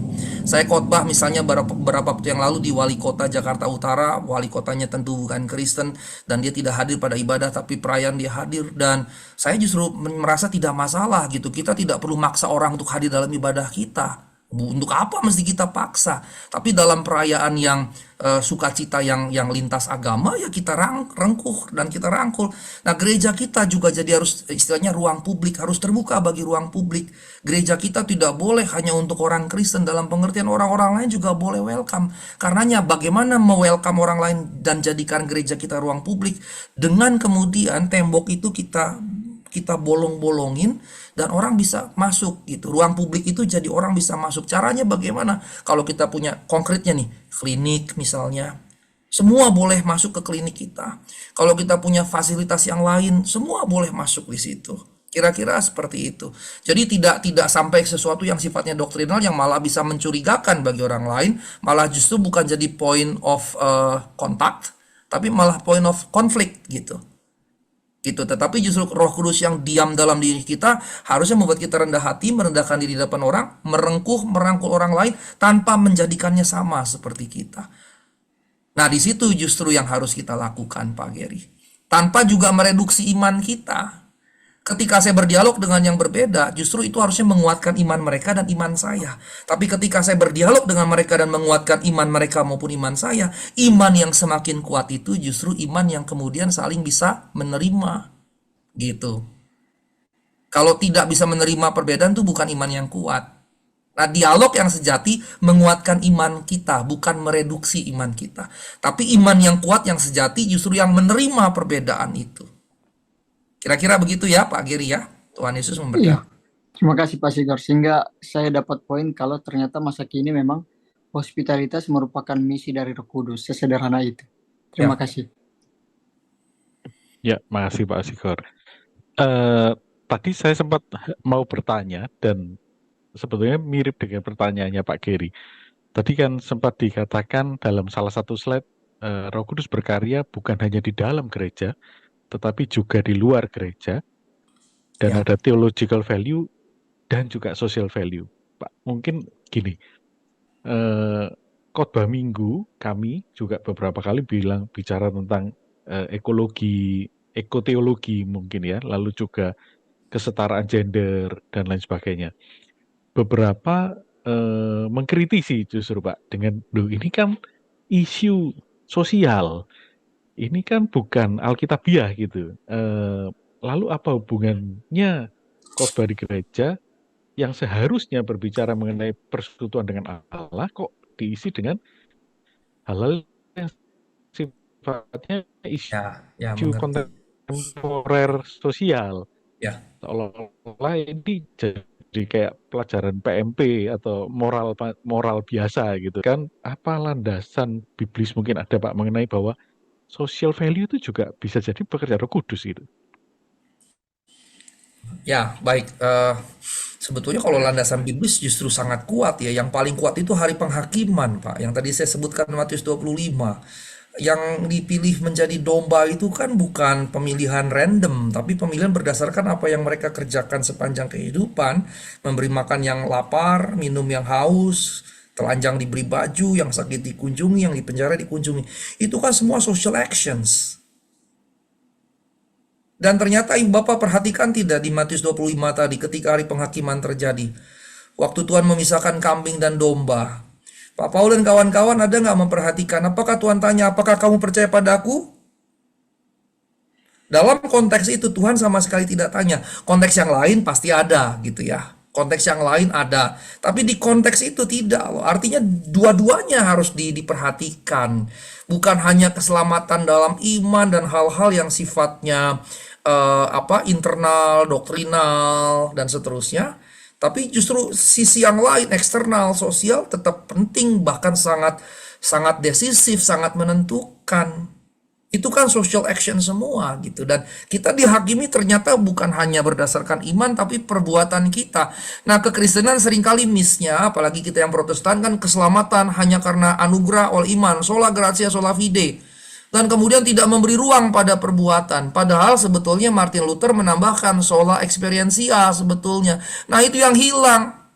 Padahal sola gratia, sola fide, sola scriptura, tambah sola experientia. Ini 4 adagiumnya Martin Luther. Tapi yang keempat ini hilang gitu. Ini ada di table talks-nya Martin Luther, Tischrede bahasa Jermannya. Saya punya ringkasannya, tapi aslinya itu panjang banget.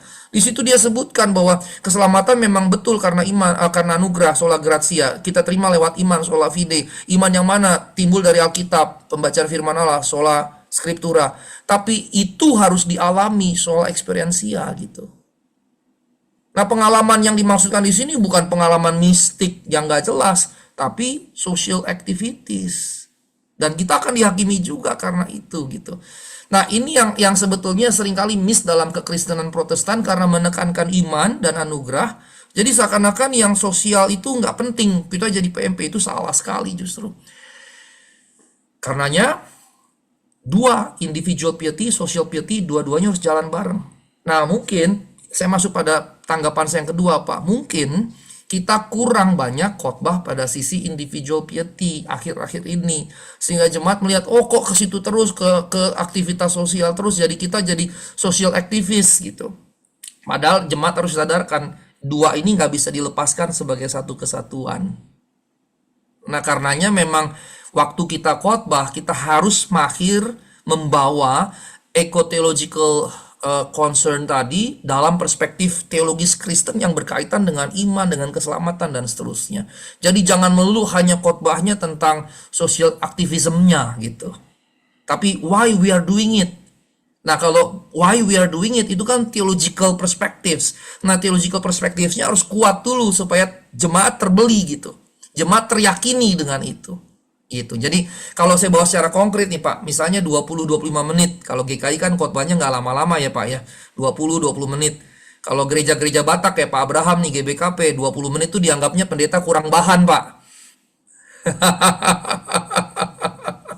Nah, kalau misalnya 20 menit gitu, jangan theological analisisnya cuma 2-3 menit, 5 menit, terus 15 menitnya ngomongnya social activism. Ya pasti jemaat juga jadi garing kok ngomongnya ke situ. Nah, karenanya perlu mensiasati kalau 20 menit khotbah, 10 menitnya kajian biblis teologisnya terkait iman, keselamatan, baru dikorelasikannya ke kesetaraan gender, social activism, dan seterusnya.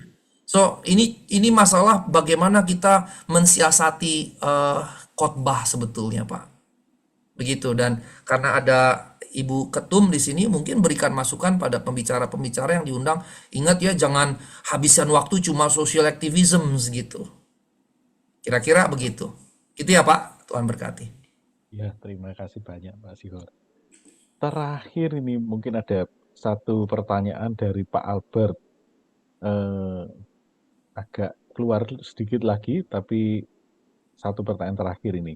Bahasa roh seperti yang kita dengar di gereja Pantai Kosta itu memang benar bahasa roh atau bahasa apa itu? Karena mungkin tadi disebutkan mengenai bahasa yang dapat dimengerti itu Pak. Ini agak melenceng sedikit, tapi mungkin Nggak apa-apa, bisa nggak apa-apa. dijelaskan. Ya, Ya. makasih Pak. Ya, jadi kalau berdasarkan kisah para rasul, khususnya yang pasal 2, itu adalah bahasa yang dimengerti oleh penutur-penutur lain. Jadi Petrus dengan 120 orang lainnya tidak mengerti yang diucapkan, tapi orang-orang lain mengerti. Karenanya seringkali disebut sebagai senolalia, perkataan bahasa asing, tapi bahasa asingnya mereka. Begitu ya. Nah, sebaliknya di Korintus, kalau membaca 1 Korintus mulai dari pasal 12, 13, terus 14 itu tentang karunia, terus ada juga dia bahas lagi tentang khusus karunia roh, maka kalau 1 Korintus itu bukan bahasa roh yang dimengerti, itu bahasa roh yang tidak dimengerti. Makanya Paulus bilang, kalau ada orang yang berbahasa roh yang tidak dimengerti, sebaiknya dia diam saja. Kecuali kalau ada yang menafsirkannya. Ini maksudnya bahasa roh yang mana? Bahasa roh yang diucapkan lantang gitu. Lantang, kedengaran oleh segenap jemaat. Paulus katakan diam diri maksudnya bahasa rohnya untuk diri sendiri saja. Entah berbisik, bersuara pelan, dan seterusnya. Itu yang dimaksud. Nah, saya sebagai pendeta Pentakosta, saya mengikuti yang di Korintus tadi. Maka ibadah minggu saya tidak ada bahasa lidah. Kalaupun ada yang mau berbahasa lidah, silakan ngomongnya pelan-pelan untuk dirinya sendiri dengan Tuhannya. Begitu. Itu dua hal itu. Nah, jadi persoalan memang di cukup banyak gereja Pentakostal itu jadi liturgi di awal ibadah, jadi lagu pelan, kemudian bahasa lidah gitu, dan seringkali diperintahkan serentak. Mari kita berbahasa lidah bersama-sama. Nah, itu juga saya kritik, berulang kali saya kritik, sekarang saya kritik balik lagi. Sebetulnya kalau diperintahkan itu bukan pimpinan roh, tapi pimpinan WL. Karena WL yang memimpinnya gitu, dan itu jadi mekanistik bukan pneumatologis gitu. Bukan pneumatik tapi jadi mekanisme karena diperintahkan, ada mekanismenya gitu. Nanti juga kemudian yang menghentikannya juga WL. Nah, ini sebetulnya kritik-kritik saya gitu. Walaupun saya tetap membuka ruang pada mungkin saja Roh Allah bisa berkarya secara khusus gitu. Tapi kalau tiap saat ibadah rutin begitu,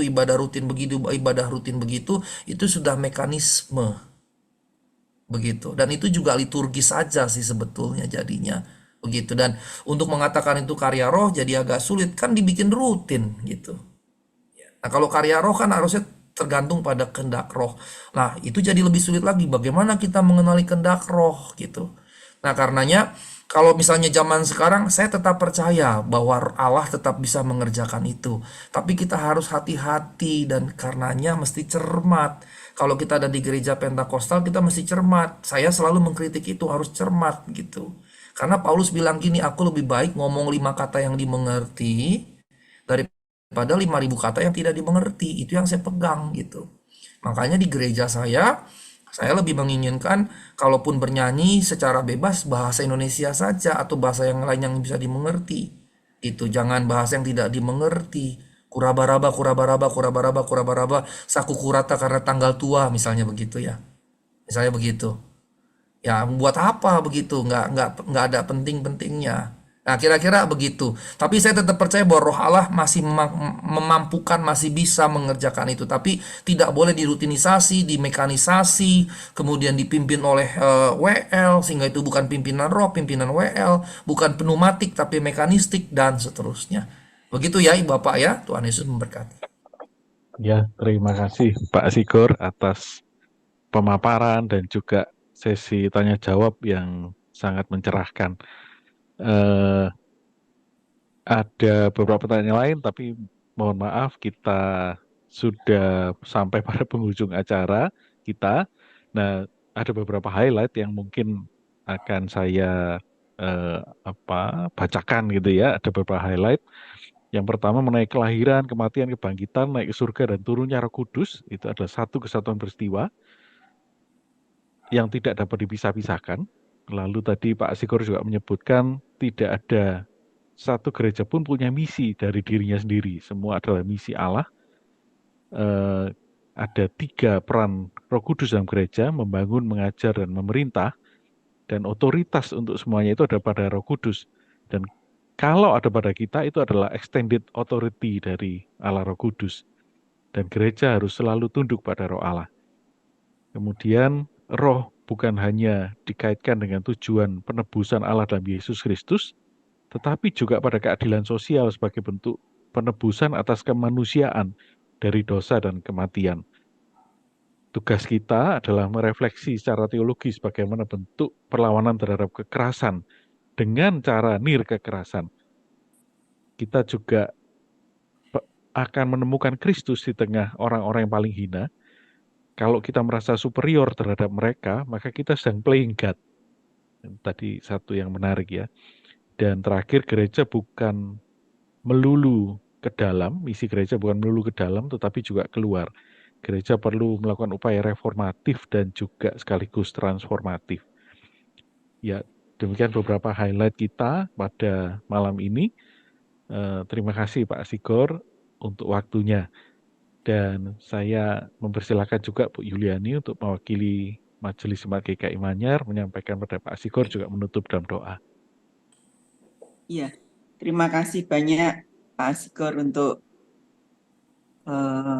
penjelasannya di dalam webinar ini, dan kami sungguh mendapatkan banyak masukan. Kiranya kami sebagai majelis gereja dan juga teman-teman di badan pelayanan dan jemaat yang mengikuti webinar ini boleh diperbaharui dan semakin mengasihi Tuhan. Terima kasih sekali lagi Pak. Ya, mari teman-teman kita berdoa. Bapa yang di dalam surga, sungguh kami bersyukur malam hari ini kalau kami boleh mengikuti webinar yang dibawakan oleh Bapak Asigor. Terima kasih untuk karya Roh Kudus yang boleh Tuhan curahkan dan termenteraikan di dalam setiap hati anak-anak Tuhan. Kami rindu Tuhan supaya hidup kami makin hari makin diperbaharui. Roh Kudus yang senantiasa memimpin setiap perjalanan hidup kami. Dan kami sebagai pengurus gereja, majelis jemaat, badan-badan pelayanan, Tuhan tolonglah supaya kiranya Roh Kudus-Mu yang senantiasa mengingatkan kami untuk kami lebih peka terhadap kebutuhan jemaat Tuhan, lingkungan yang ada di sekitar kami, dan supaya karya yang boleh kami lakukan sungguh itu berasal dari Tuhan dan membawa kemuliaan bagi nama Tuhan. Kami sehati berdoa untuk Bapak Asigor. Tuhan tolonglah di dalam pelayanannya, kiranya Engkau senantiasa menyertai, mengurapi supaya dimanapun Pak Asigor Tuhan tempatkan sungguh boleh menjadi berkat bagi setiap orang yang mengenalnya. Dan juga kiranya Engkau memberkati keluarganya, supaya keluarga ini boleh saling mendukung dan menjadi berkat dimanapun mereka berada. Tolonglah juga di dalam kesehatannya, supaya di dalam pelayanannya sungguh boleh prima dan Tuhan yang menolong. Terima kasih Tuhan, terima kasih untuk segala yang sudah Tuhan ungkapkan di dalam materi yang kami dengar dan sungguh boleh membangun dan mencerahkan kami. Di dalam nama Tuhan kami Yesus Kristus, kami sudah berdoa dan bersyukur. Amin. Amin. Amin. Pak. Nah, sebelum Terima live mungkin kita kasih. foto dulu ya. Foto bersama. Ini Mari open cam kalau gitu. open cam ya.